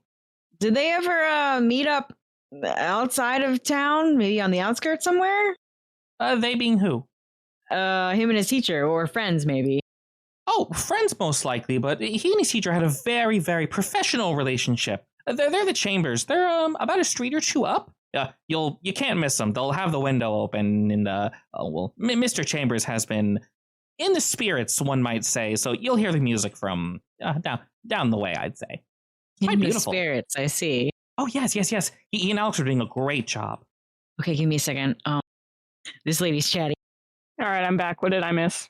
A chatty lady. I am trying to be sociable, even though charm is not my thing. Oh no. See, this is why Jay went for a drive. This is what I'm here for. Well, this is exactly what I wanted. She's very chitty chatty. I got to think of what I wanted to ask exactly. I'm also trying to figure out if everything Hub says is relevant or if it's just fluff. You'll never know. I will never know until the mystery's solved. You said nothing like this has ever happened in time before, and yet the cops are very busy. Are you sure nothing has happened before? Well, I mean, I would assume they're busy just because, primarily, nothing like this ever happened before. They've never seen anything like this. Normally, it's cats stuck in trees or occasional fights. I don't know if, anything horrible has happened. They just completely, shelled it away so people like us couldn't see it. But to my knowledge, no. I think they're busy just because they're used to just little things, just tiny little things. Yeah, I guess that would fit. They seemed very happy we were there. Well, okay. Do you happen to know any hangout places for kids their age? Oh, I haven't been in college in quite some time, so I can't actually honestly say. But man, Alex, and you mean the other kids as well, the ones that also died? Yeah. I mean, we have like a local coffee shop and kind of a little strip mall where people can hang out, little bookstore, but nothing too major. People usually leave if they want to, do something more fun. There's kind of I like our town. It's a little boring, but More fun? You mean like Disney World? that's a bit extreme, but sure. Where else would they go? Oh, well, I mean, there's other local towns that you could just swing by and they have, little conventions and things of that nature. Things are more pointed than just, go into your local shop just to read a book or something. We have signings occasionally if you're interested. Are there any lakes or rivers to go hang out by? Oh, like something more in the woods. Yeah. Somewhat close by, maybe about an hour or two away, but I've not been myself personally. Are we in the Midwest? Potentially. You get an accent right near the end there, Ben. That sounds straight Minnesota. I noticed, yeah. Just wondering if it was on purpose. I go where the voice takes me. She's from Minnesota now. Apparently. The end. The council has decided. All right. Well, I thank you for taking up your time. Yeah, if you're more interested in heading to the woods and such, you could ask the other neighbors. They might know, but I mostly stick to myself and stick to here. That's probably very smart, at least until this all settles down. It's usually, people know me around here, but I try to make sure too many folk don't know me precisely. You see, I'm a mystery shopper, so I go in and I make sure everything is the way it should be, and occasionally it's not, and some folk get a little grumpy at that, but yeah, just doing my job. Aw, that's nice. All right, well, goodbye, ma'am. Oh, of course, you have a good one. You as well, and I turn and walk away. She pretends not to watch you as you walk away, but she's definitely watching you. I got swagger, so that's fine. All right, while Margaret was doing that, Carson, what are you doing? So, where is everybody right now? Jay is driving around looking for a cold, dark area. I don't know if you heard it because you said you were AFK for a second, but some names were mentioned from Sharon that Margot was talking to. And that's about it. I think you heard the rest of the conversation. I only caught the teacher's name. Were there other names? No, she just mentioned Alex's teacher. Okay. Alex's teacher? Yeah. Music teacher, yeah. Can I try out the trust your gut roll? Sure. Well, what's that do precisely? I just want to see where I should go. Go for it. Might as well try it. Alrighty, trust your gut. On a 7 to 9, the keeper will tell you the general direction to go. Take +1 forward as you explore that. Wonderfully vague. Love it. Well, as you kind of look about and do your thing, Carson, you do see Margot speaking to Sharon, and while that might be a useful avenue, you do see some other folk kind of around the corner. So they're a good chunk from you, but it's someone who's doing yard work, but watching pretty close. So does it look like they're doing yard work just so that they're outside to watch people? Oh no, he's definitely doing yard work. In fact, his yard is actually very nice compared to everybody else's. All right, I'm gonna head over there. And as you do, you see an individual. He's chopping away and just making it look wonderful, beautiful, and just kind of doing his thing. And he looks relatively happy while he's kind of cutting away. And as you approach, he just sort of gives you a nod as if you're just walking by. Nice yard you got there. He turns off the machine he's working on and nods very happily at you and says, "Oh, thank you very much. Thank you very much. I do put a quite a bit of pride into this lawn, as you can see." Are you outside pretty often? Oh, yes, of course. I love the outsides. I only just wish our neighbors took as much effort work on the yards as I did. But, oh well. Can't force them to, now can we? I guess you can. No HOA in the area? Well, of course there's an HOA. Are you the head of the HOA? Not just yet. I am working on it, but one of the top 3 to the head, if you will, they take my words quite seriously. And wow. Yeah, I may be a little too angry, your yard, it looks incredible. I'm sure you'll make it up there in no time. He smiles very widely at that and says, Thank you. I might be a little too harsh of a judge on others, but yeah. Well, not necessarily. I'm not sure if you've gathered, but I'm here investigating. He looks at the police car that's still parked and just says, I assume you're the specialist they called in? I am indeed. Yeah, I don't recognize you. You all drove up in fancy cars and such, and I saw the other one. Very nice car. Yours as well. It drove off, and, well, some can say that a few of us are pretty tied into the goings-on in this town. Not too big and all. What'd you find? What did I find? Yeah. Well, definitely some murders. Quite unfortunate that. Yeah. You know anything about the two families over there? You seen anything weird going on? Weird might be a strong word. Lately, they've been really fighting over their property lines. Like, not necessarily coming to blows, but really close to it. And honestly, if they just focused more on making their yard look nice, then maybe they could afford more property. But, those are your roses, no, they're mine. A tree, some leaves going over one side or the other. Just sloppy business, honestly. Is that pretty odd that they were getting so up in arms about it, or? I mean, someone's yard it's the outward representation of you, who you are. Everyone, when you drive by, the first thing you see is the front side of someone's house, so... Of course. Of course. So I don't blame them for wanting more property. He points to his, and you can very clearly see his is fenced off. He's like, well, my yard is, as everyone's should be, fenced off right there in the middle, not too invasive. It's not on their side, it's purely on mine, and if anything were to come through, I ask them politely to remove it. Not too difficult. We don't need to fight over it. Out of game, is there a fence between those two yards? Between the crabtrees and the reeds? Yeah. No, definitely not. You can kind of see, it's actually difficult to tell where the yard begins and stops, so you can kind of see what he's talking about.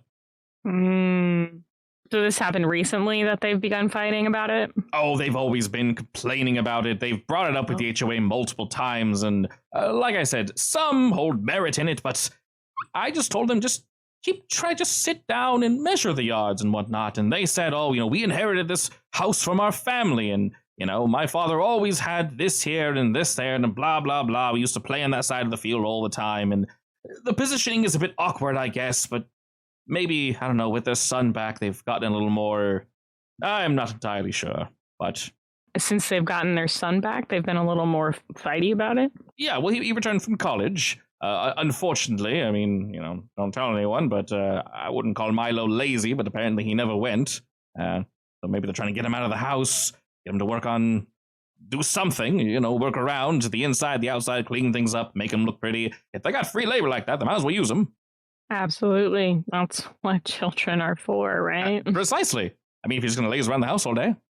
So, would you say there was anything strange going on with Alex?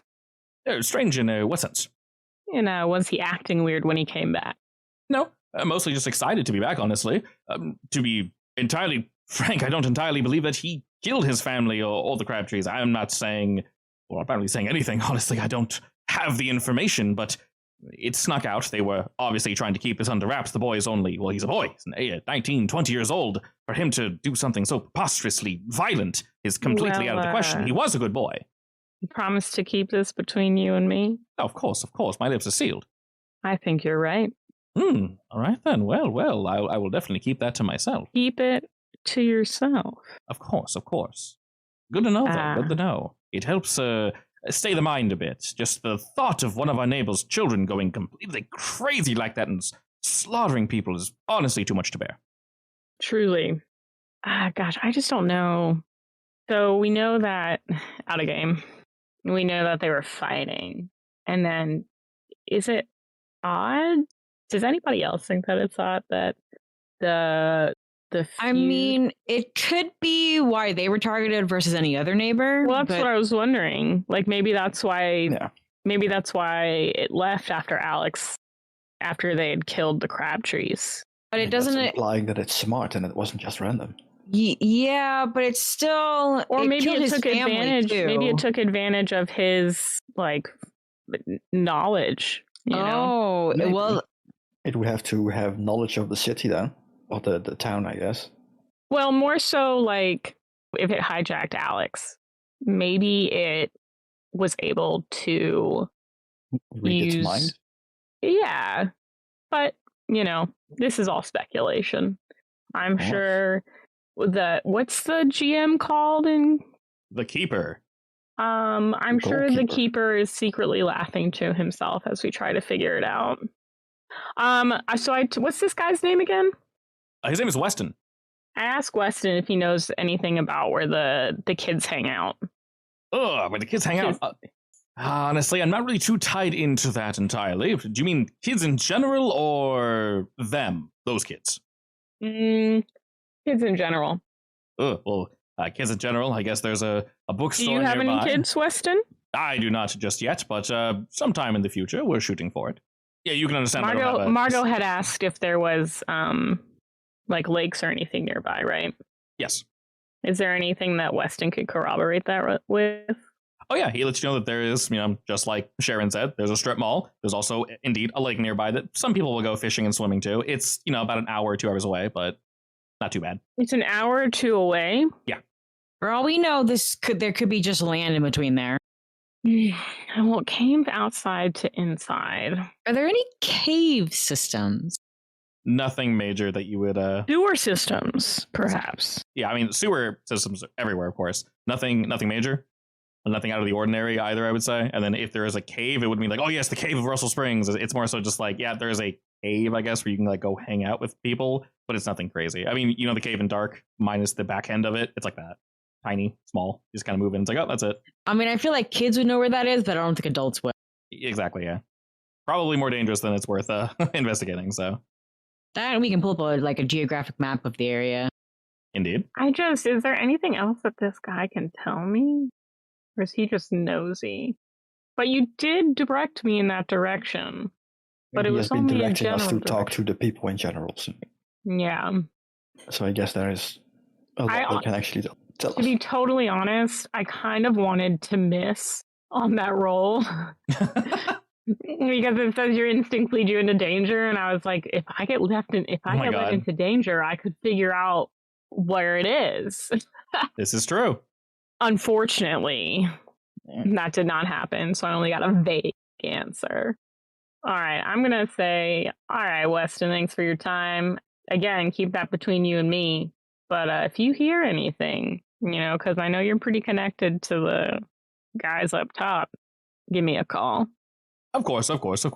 I would say you could ask the Crabtrees more about the reeds, but that's impossible. But you can always check with the boy's teacher. I'm sure he knows a few things. All right. Really a damn shame. If you ever heard Alex play, he was quite talented. Everyone in town knew about him. It's one thing that he was scheduled to play, unfortunately. They had some piece that they were preparing, but we were all excited to hear it, and now it's never going to happen. It's depressing, but life moves on. Out of game. Yes. Was that piece of music on the piano? He had a piece he was playing, yeah. Did it look like it was one that he'd been working on? Or would I have to go back to look at it? It looked like it was handwritten, yeah. I kind of want to go back and get it now. There were others that were printed. Did it look like did it maybe look like he was practicing it when something came? That's hard to tell, but it was active. So, because he was in bed. Never mind. Right, he was in bed. We know that. But like prior to that, going from piano to bed, that's really difficult to tell. From what you know, he was actively working on that piece. Like his pen was out and everything. I kind of want to go back and get that piece of music. I mean, take a picture of it. Did he often play? That was his thing, it seems like. Did he often do it with the windows open so that it could carry? But no, wait, don't we think that I thought that it was implied that the window wasn't supposed to be open because something came in. Well, that's what I'm wondering. I mean, it wasn't forced open, so... No, that's true. Because I checked for that. So I assume all the windows were open-ish, right? Oh, yeah. I think it's just a very trustworthy neighborhood, I guess. Yeah, were you to ask, he would occasionally leave the window open when he's trying to show off new music. Or maybe finish to new music, not while he's practicing. Nobody had heard it, though, yet. Weston said they were excited to hear it. Yes, whatever their finished piece was, they hadn't finished it just yet. Okay. I'm going to text Margot. She said, did she or Jay say anything about... Wow, why did my voice sound like that? Hello, Cressy. Sorry about that. I can feel that phlegm. Carson's voice cracks and it's embarrassing. Hey, guys! Guys! He's like, I had puberty 15 years ago. I finally pubertied. Did either of them say they were going to the teacher's house? Jay definitely isn't. Yeah, I'm I gonna was text Doesn't even Jay. know about the teacher. I'm going to text Jay about it and Margot Sure. about it, just in case. I guess I wouldn't have heard from either of them. Margot's still with, like, not earshot necessarily, but if you shouted, she'd hear you. You guys are on the same street, basically. I think it's best to text, though. I'm just saying she's close enough that it's not weird. Are you going to text me before I text you, Carson? Yeah. All right, I'll text back.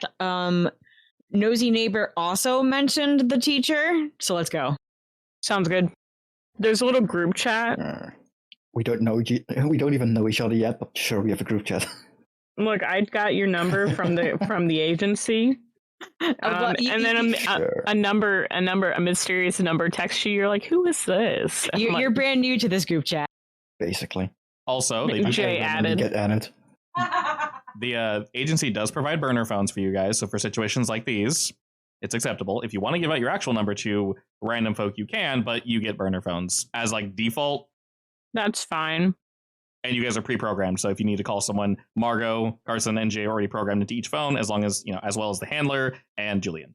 Well, in that case, no worries. Yeah, basically. All of a sudden, I'm texting you, and you're like, all right. Ask, by the way. I have an ability, I have a move that gives me +1 ongoing while driving. Is that like always when I'm driving, or is it when I'm doing a move that requires me to be driving? Probably driving related moves, so like if you're in a chase, you get +1 the entire time. So not while I'm scouting out the town. Probably a little bit of scouting as well, yeah. I will say in terms of, to roll back to Jay, looking around town, there might be some locations that are like wet and cold, but besides that one detail, it's really hard to match that precisely. Like if anything, I would only look for like, I don't know, dilapidated buildings or abandoned stuff, or I think the lake was too far out, so he's not going to do that. But right, yeah. In general, within the city, the town, basically. Yeah. So in general, as you learn that Carson and Margot would like to go meet with the teacher, you can kind of keep looking around. You can meet up with them. It's entirely up to you. It's only going to take them like literally 2 minutes driving to get there. They could almost walk if they wanted to. It'd take you a good 10, 15 to get back from where you are now. You can continue looking, but that's entirely up to Jay if you would like to keep looking. There's probably a few like old buildings, but this town's on the up and up, so they try to either renovate things quickly or just demolish and not leave, the husk of a building up. Yeah. Actually, are there any dig sites in that direction? There are some dig sites where they're most likely building something new. Difficult to tell, but there's, the usual like giant construction sign of like new thing coming soon, but we're not going to specify what it is. I guess he would note those down, but that's about it. Okay. As he goes back. And all three of you plan on meeting there? Yeah. Jay always arrives a few minutes before he legally should be allowed to. Excellent. He always tries too hard. Alrighty, and with that, I guess, Carson, do you plan on waiting for Jay to get there so all three of you can talk at the same time, or? I almost worry that'll be too much at 3 people. Totally up to you. He doesn't want to talk to people anyway. It's fine. Yeah, 2 shouldn't be weird, though. You two can go in while Jay's on the way back. Good cop, bad cop? I mean, depends how you want to go in. Like, Are you the bad cop? I am definitely the bad cop. If you're waiting for me, I could suggest that I don't know, if you suspect anything, that I could go around back, see if I find anything. But Oh, that'll work. I'm not sure this guy's going to be sus, though. I think we just want to talk to him. Sure, your call. And as you guys head over yonder, who knocks on the door? Who runs in first? Let's approach with good cop first. That would be me. Assuming good cop is Carson. It's definitely not going to be what's her face. I'm just kidding. I have resting bitch face. It's all right. Actually, I think you're just a bitch.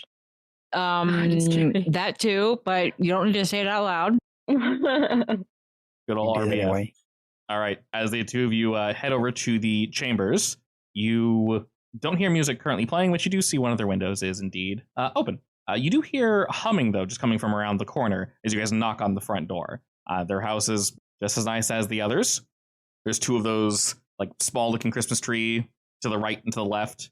I forgot what they're called. I don't think they're pines. There's something else. They look similar to the right and left of their door. And as you guys head on up, you knock. Bruce? Possibly, yeah. And the humming ceases for a moment as a woman who kind of looks like she got yoinked out of almost like the 20s answers the door. And she goes, "Well, hello there." Hello, ma'am. She's wearing kind of like a polka dotted sundress. It's yellow and it's got like, green dots on it. And she smiles. She kind of fixes her hair and spruces up a bit as she sees the two of you. Goes, well, what can I do for you?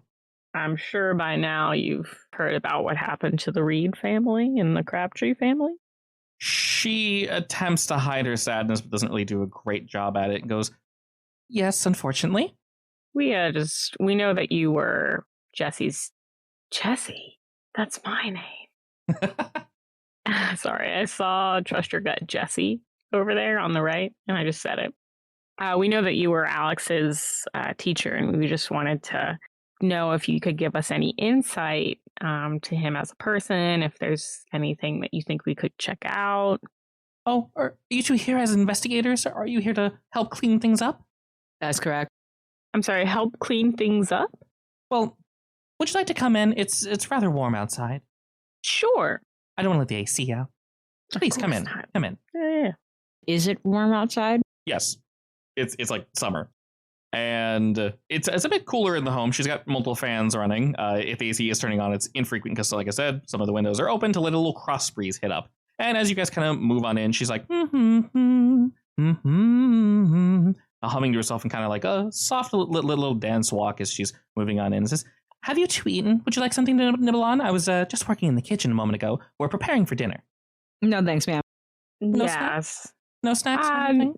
No snack, but thank you so much for offering. Of course. Were you meaning to speak with my husband, with William, or? Is your husband his teacher? Yes, William. Oh, he was so close to the boy. And of course I knew him well, as well. He would always come in and sometimes I would sing for them, or I wouldn't really necessarily help them compose the music. You see, William and I were kind of a thing back in the day, but age strikes us all and things happen, but two of them working together was just so beautiful. I was close to the boy. It's so sad to see him go. Truly a shame. Yeah, it's really very sad. That sounded so sarcastic. It's not at all. And she sort of nods along and says, Ollie Blunt, do you believe the boy did it? I don't think he had it in him. I don't think might he be did it something either. else at play. So you are not the only one who is of that opinion. I hope you can figure out what the something else is. I know they're trying to keep it under wraps, but people talk, so everyone in town doesn't know that he did it, but they're all saying he did. It's just awful. What a horrible thing to say about such a beautiful boy. Yeah, it's really there's something definitely odd. You can see going her on. She's tinkering with her phone, and she says, well, I just let William. He's in his office, but he can be down in just a moment. He's finishing tidying things up, but he'll be down in about 5, I believe. Was there any questions you had for me in the meantime? Well, did you know anything about Alex? Oh, what precisely? I mean, he, before he went off to college, he and my husband, they played music all the time together. Once he discovered his talent back in high school, his early years of high school at least, he was over, multiple times a week. We were very close to the family. Is Alex a prodigy? We'd like to think he was, yes. Does your husband teach prodigies often? When he sees the spark in their eyes, yes. But, small town, there aren't too many people that can inspire him in such a way. Besides myself, of course. She smiles. How many other students does he take on? There's a few, maybe 3 others, but they're nowhere near as good as Alex. Don't let them. No, I said that, of course, but they're fine. They're fine. They can play beautiful music, but it doesn't touch the soul. You know what I mean? Yeah, I get it. I guess I wanted to know if she knew if anything had seemed strange the last several weeks. Strange in what way? Anything strange about Alex and his behavior? Honestly, not that I can say, no. So he seemed pretty normal. I would say so. I mean, my husband's been very happy recently. Him coming back really lifted his spirits. Truly, everyone in town's happy to see him again. Well, we were. This is how... And she looks very dour. Like, it almost like keeps hitting her over and over that he's gone. Yeah. And she's just... It really is a shame. He could have gone places. How much longer for the teacher to come down? Basically, just as you say that, you hear someone kind of clump, clump, clump coming down the stairs. With a That smile. is definitely a dude. That is definitely a dude. A whole ass dude comes downstairs and goes, "Oh, hello there. I assume you're talking Nice about to me." meet you.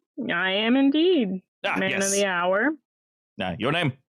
I am, you can call me Carson.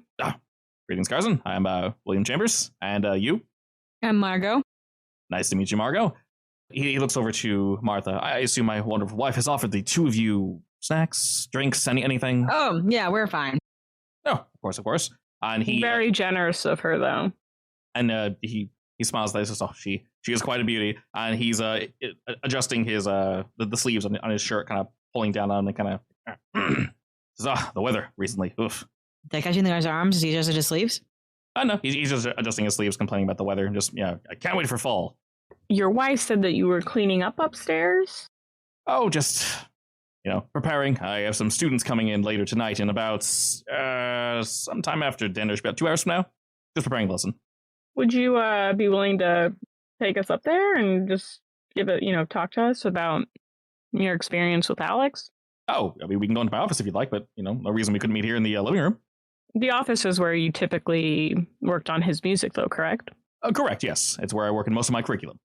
We'd like to get a better feel for his music, if you don't mind. Yeah. Oh, of course. Did you want to hear something that was recorded, or? Oh, yeah, that'd be great. That would probably be better for the office then. And he kind of leans to you guys and says, Martha's been very sad recently hearing either me or recordings of his music, so... we had heard that he was working on something new. He was, yes. We can listen to that in there, away from her. Yeah, definitely don't want to cause any undue stress. Of course. I nod understandingly. And she's already kind of walked off to the kitchen. You can sort of hear her singing a song to herself as her humming turns into singing. She just, sing a sad song till it turns bright. Keep singing and singing all day and all night. And she kind of just keeps singing the song and just humming to herself. And she's clipping away at the board and finishing up their dinner. And William says, well, please kick off your shoes and come on upstairs. It's the second door on the right. I'll do my shoes, I guess. You sure you want nothing to drink? No water or anything? Yeah, no, we're fine. All right, of course. We will be eating in about 30 minutes, but it shouldn't take any longer than that. And he leads the two of you upstairs and goes to the room in question, pops that open, and while holding the door open, he waits for the two of you to come on in. I assume we'll enter. Well, I guess we enter the room. As you guys come in on first, he leaves the door cracked. He doesn't bother closing it. The first thing you guys see is his large wooden desk. It looks as if it was handmade, actually. Very, very nice quality. There's a piano across from that. And you can see some chairs. One for him. There's obviously one for the piano. This is a full stand-up piano. I forgot the precise name for them, but these are the rather expensive ones. And there's 3 large windows in this room, and they are currently closed. But this is most likely where the music indeed springs from. He says, "I wasn't currently playing. I was just, like I said, writing down the curriculum for tonight. You said you wanted to listen to Alex's music, or did you have questions for me?" Yeah, I just wanted to kind of get a feel for what he was working on at the time. Oh, of course. I think that he was playing it either shortly before everything happened. That's a damn shame. A damn shame, to be sure. The kid. I don't toss around the name Prodigy often, but he was an inspiration.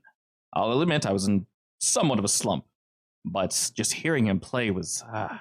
And he seems legitimately torn up about this. But he says, but things are on the up and up. We'll move on. We can't dwell in the past. You're over that slump? My creative slump? Yeah. I'd like to think so, yes. I'd like to think so. It may sound strange, but I'd like to live on for the boy. I'm still planning on playing his song. It's not entirely finished. I haven't quite seen precisely where he was going with it, but just a few more bars and it should be complete. You can listen to the first half he had recorded. I'd rather not play, if you don't mind. Of course. Of course. And he closes the door, not fully, it's still kind of cracked, and he kind of moves over to CD player he has. He kind of flips through a few things and says, well, I'm looking for this. What brings you to our way? The specialists in the force? You guys used to We're things the like specialists, yeah. We're here to help out. Find anything interesting? Nothing quite yet. This will just find the lead. Well, I do recommend you keep looking around because Much like my wife and most people here, we don't believe the boy did it. It's just not possible. Ah, here it is. Pops it on in and sits back, his hands folded, just smiling at the two of you, just sort of waiting for it to start playing. And as it does, he, like, taking a bite of a fresh apple pie, just the look of satisfaction on his face as the music begins. He seems very, very proud. And he just kind of nods along with it. It is beautiful, soulful music. As it plays, I want to text Jay. I want to ask him to check the outside of this house to see if there's any signs of little knife marks. Sure. I was going to see if there was a cellar or something. That'll work too. Like one of those outside doors, basically. So they don't have an outside cellar, but when you guys were kind of looking around the house, you couldn't really, full on see everything. But I did mention some homes indeed do have a basement. This one probably does as well. Looking at the general design, this one's fairly similar to the others, so it probably mirrors them. The floor plan is different, but other than that, pretty straightforward. So you know what you're looking for. I would still just say roll. Let's see. What's is there a better move? I mean, I have burglar, so for me it's sharp. Yeah, because investigative mystery is a plus sharp. Let's see, because it's not really investigating a mystery. You know what? Just roll me. Just roll plus sharp, I think. Are you trying to break into their house, or are you trying to just look around? I mean, I guess I would look around if there are any marks then. And then break in, yeah. Yeah, I mean, Okay. assuming there's a way into the cellar from outside, because I don't want to break in while they're there, I guess. Sure. Go ahead and roll sharp then. Sure. All right, go ahead and mark experience, my good sir. And as you're looking around the house, it's really, there's so much to look at. There's a lot of square footage. These homes are pretty big. But you're going to check from every logical angle, probably starting from the back. That would make the most sense so people don't see you. And while Jay is checking on that, the music, like I said, it's just the first half of the piece. And you guys did take pictures of it, so he was still working. You guys could tell from the length of the piece and from the photo, it went on for a bit longer than this, but he doesn't have it recorded just yet. And as it stops, if either Carson or Margot appreciates music, it is quite beautiful. And he turns to both of you smiling as if to say, well, That was quite beautiful. it really was. I was looking forward to playing with the boy, but alas. But besides that, any questions you had for, I guess, me, since you have me alone? Has anything like this ever happened to your students before? He sort of turns to you as if to say, they went off on a murderous rampage. No. No, I mean bad circumstances. Oh, like something unlucky happening to them, disappearing? Yeah. Oh, no, not at all. Honestly, things like this just don't happen in Russell Springs. That's why everyone's so damn torn up about it. I mean, I may look like I'm handling it well, but if I'm to be honest, it hurts. It hurts. I was close with the boy, and we don't have a child of our own. So, Martha, if anything, we didn't cross any boundaries, of course, but he was like a son to us. Of course. I'm gonna look at Carson. I don't think we can get anything else here. I don't know. Can we have a copy of the thing that he'd been working on? The recording.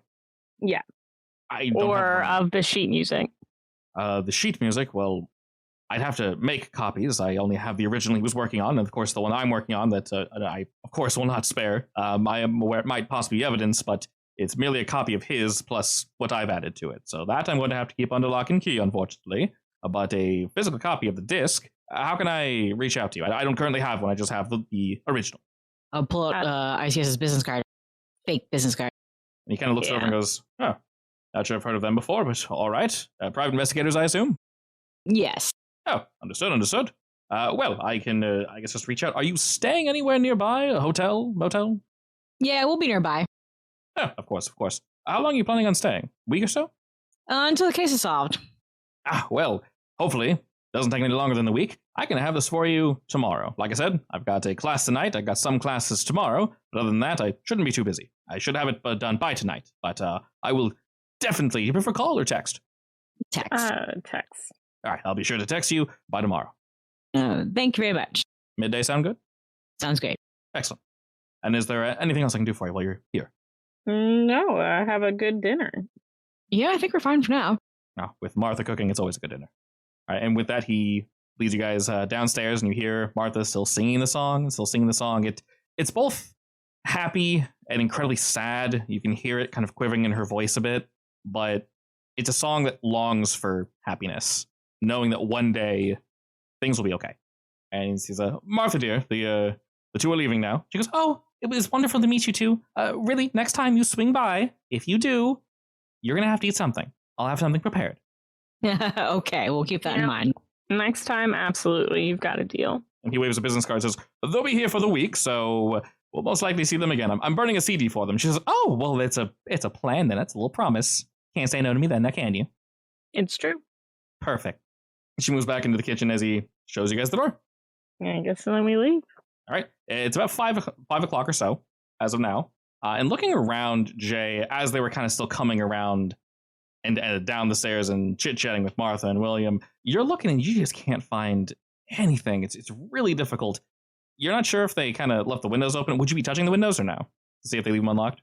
Like, he's very much the type to, like, do his due diligence and investigating, so probably not.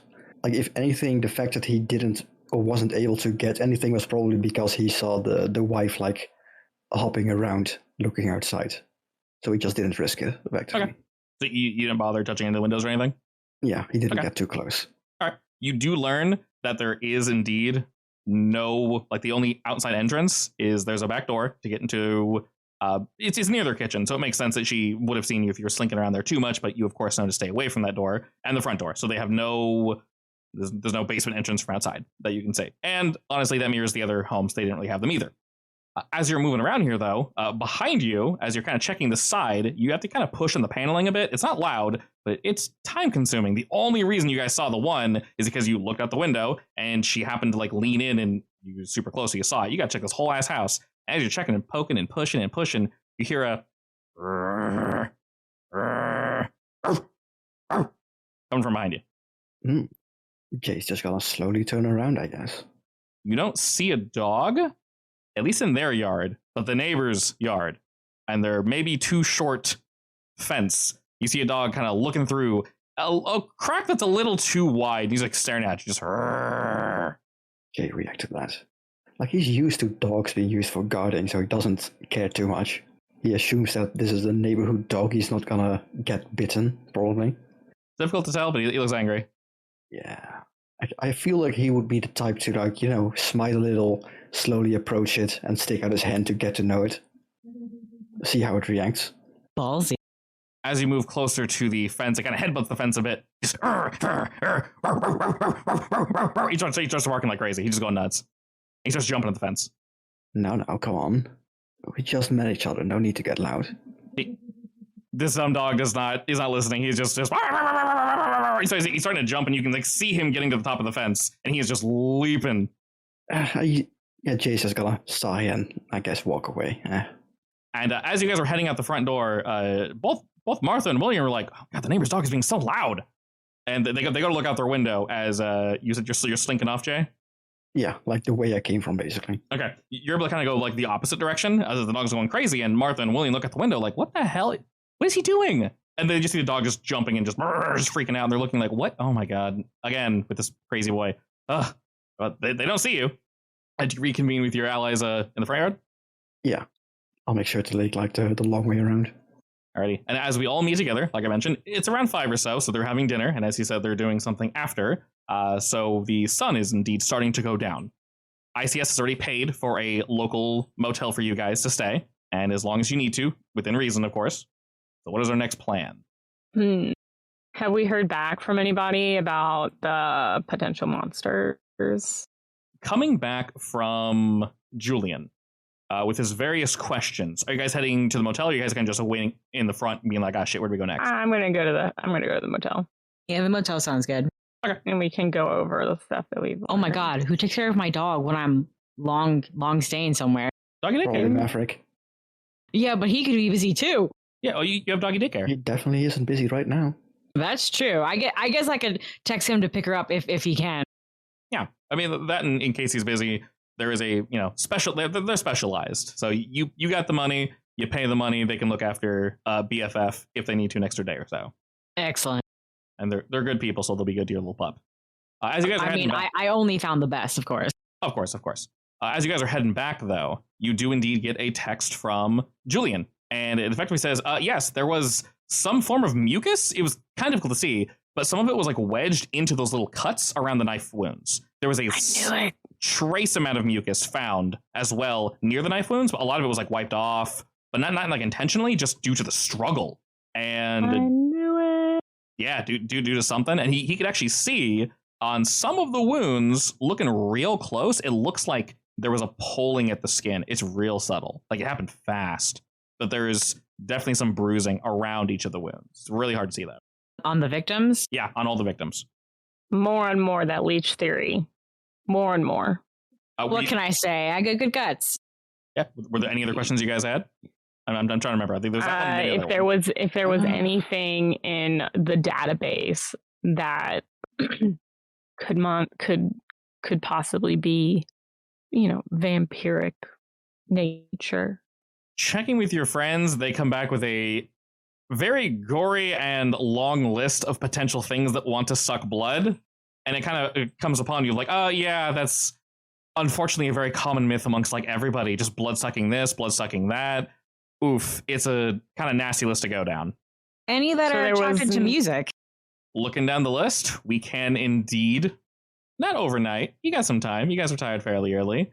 But without needing to roll, you guys can spend a little bit of time trying to slowly figure out, are there any blood-sucking things that are attracted to music?